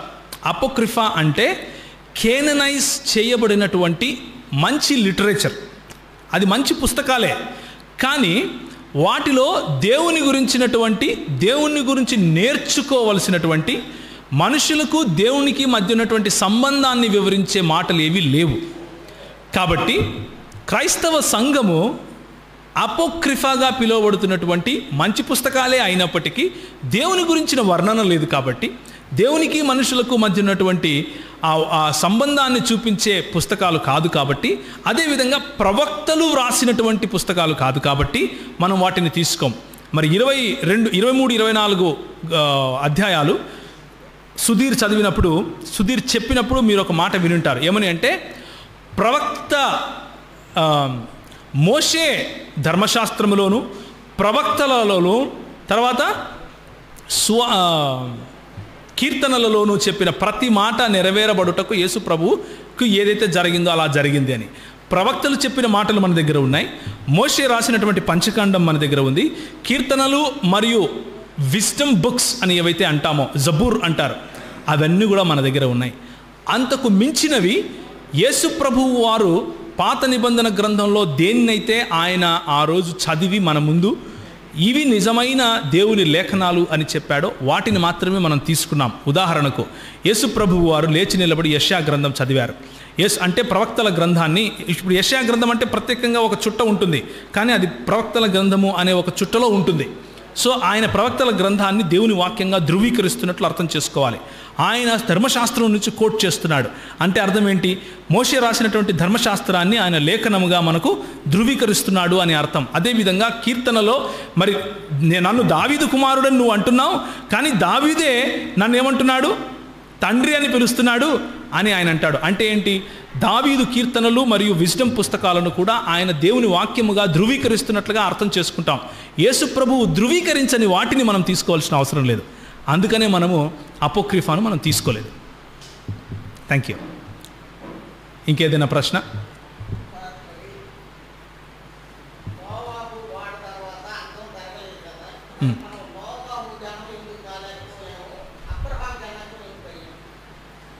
ఓకే. నోవహు సమయంలో మొత్తం ప్రపంచం అంతం అయిపోలేదు కదా. నోవహు కూడా నీతిమంతుడే. నోవహు కూడా నీతిమంతుడైనప్పుడు మనం నోవహు సంతానం కాకుండా అబ్రహాము సంతానంగా ఎందుకు పిలువబడ్డాము అన్నదే ప్రశ్న. ఎందుకు పిలువబడ్డాము అని మనం అంటున్నాము అంటే, నిజానికి మనము నోవహుకు సంబంధించిన వారంగా కూడా పిలువబడుతున్నాం. ఎందుకు అంటే మనం అందరు ప్రవక్తలకు సంబంధించిన వాళ్ళం. నోవహుకు ముందున్నటువంటి ప్రవక్తలకు సంబంధించిన వాళ్ళమే ఆదాము పిల్లలుగా మనం పిలువబడుతున్నాం. నోవహుకు ముందున్నటువంటి దాన్ని ఏమంటారు, దేవునితో నడిచినటువంటి వాళ్ళు, చనిపోకుండా వెళ్ళిపోయినటువంటి వాళ్ళు ఉన్నారు, హనోకు మొదలగు వాళ్ళు. వారి మెల్కీసెదకు క్రమము చొప్పున ఉన్న వాళ్ళముగా ఆయనను అనుసరించే వాళ్ళంగా కూడా పిలువబడుతున్నాం. అదేవిధంగా అందరూ ప్రవక్తలను అనుసరించే వాళ్ళంగా కూడా పిలువబడుతున్నాం. అయితే అబ్రహాము అని ప్రత్యేకంగా ఎందుకు పిలువబడుతున్నాము అంటే, దేవుడే స్వయంగా తన్ను తాను ఎవరయ్యా నువ్వు అని అడిగితే నేను అబ్రహాము, ఇస్సాకు, యాకోబుల దేవుణ్ణి అని చెప్పుకున్నాడు. కాబట్టి విశ్వాసము అన్నదానికి కర్త, లేకపోతే విశ్వాసము అన్నదానికి కర్త దేవుడు, లేకపోతే యేసు ప్రభువే కర్తయు కొనసాగించువాడు అయితే మొట్టమొదటిసారి ఆ విశ్వాసమును పరీక్షించగా నెగ్గినవాడు అబ్రహాము. కాబట్టి విశ్వాసులమైన మనము మన విశ్వాస తండ్రి అబ్రహాము అని దేవుని వాక్యం చెబుతా ఉంది. కాబట్టి మనము అనుసరిస్తున్నాం. దేవుని వాక్యము ఎక్కడైతే చెబుతుందో అక్కడ మనం దాన్ని అంగీకరిస్తాం. దేవుని వాక్యం ఎక్కడ చెప్పదో అక్కడ మనం దాన్ని అంగీకరించాల్సిన అవసరత మనకు లేదు. చెప్పండి, అడగండి. కరెక్ట్. ఎవరికి?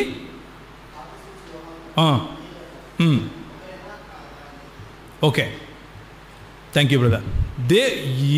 బాప్తిసమిచ్చి యోహాను, ఏలియా వీరిద్దరూ ఒకరేనా అన్నదే సమస్య కదా.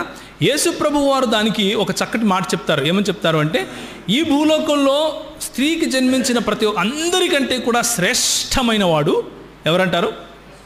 యేసు ప్రభు కాదు, బాప్తిసమిచ్చి యోహాను అని చెప్తాడు. అయితే నా రాజ్యంలో ఒక అల్పుడు కూడా ఈయనకంటే గొప్పవాడు అని చెప్తాడు. ఎందుకు చెప్తున్నాడు అంటే, అక్కడ పాత నిబంధన గ్రంథంలో ఉన్నటువంటి క్రియల ద్వారా దేవుణ్ణి సంతోషపెట్టాలి అన్నటువంటి ధర్మశాస్త్ర రీత్యా ఏలియా ఆత్మ కలిగిన వాడైనటువంటి బాప్తిసమిచ్చి యోహాను ఉన్నాడు. కానీ ఉచితముగా ఏ క్రియలు లేకుండా ఉచితంగా రక్షణ పొందుకున్నారు. నేను మీకు ఇచ్చినటువంటి రక్షణ పొందుకున్న మీరు కేవలము విశ్వాసము కారణంగా రక్షణ పొందుకుంటున్నటువంటి మీరు ఇంతకంటే ఘనులు అని యేసు ప్రభు చెప్తున్నాడు. సో ఏలియా ఆత్మ గలవాడుగా మరి బాప్తిసమిచ్చి యోహానును పిలువబడ్డారు. బాప్తిసమిచ్చి యోహాను ఏలియా యొక్క ఆత్మ కలిగిన వాడు. రెండవ మారు ఏలియా వచ్చినటువంటి వాడు ఆయనే అన్నది నిజం. అయితే అందులో భిన్నమైన వాదనలు ఉన్నాయి. ఏమని వాదనలు ఉన్నాయంటే, ఆయన ఏలియా ఆత్మ కలిగిన వాడు మాత్రమే కానీ ఏలియాగే తిరిగి వచ్చినవాడు కాదు అన్నటువంటి వాదన ఒకటి. ఇంకొక వాదనేమో ఏలియా ఆత్మ కలిగి ఏలియా లాగానే ఏదైతే దేవుని వాక్యంలో చెప్పబడిందో అలా వచ్చినవాడు ఆయనే అన్నటువంటి మాట ఒకటి. రెండిట్లో ఏ అర్థాన్ని మనం తీసుకున్నా కానీ క్రైస్తవులంగా మనకు ఇబ్బంది లేదు. మనకెందుకు ఇబ్బంది లేదు అంటే, అంతకంటే శ్రేష్టమైన వారం మనం. Right, thank you.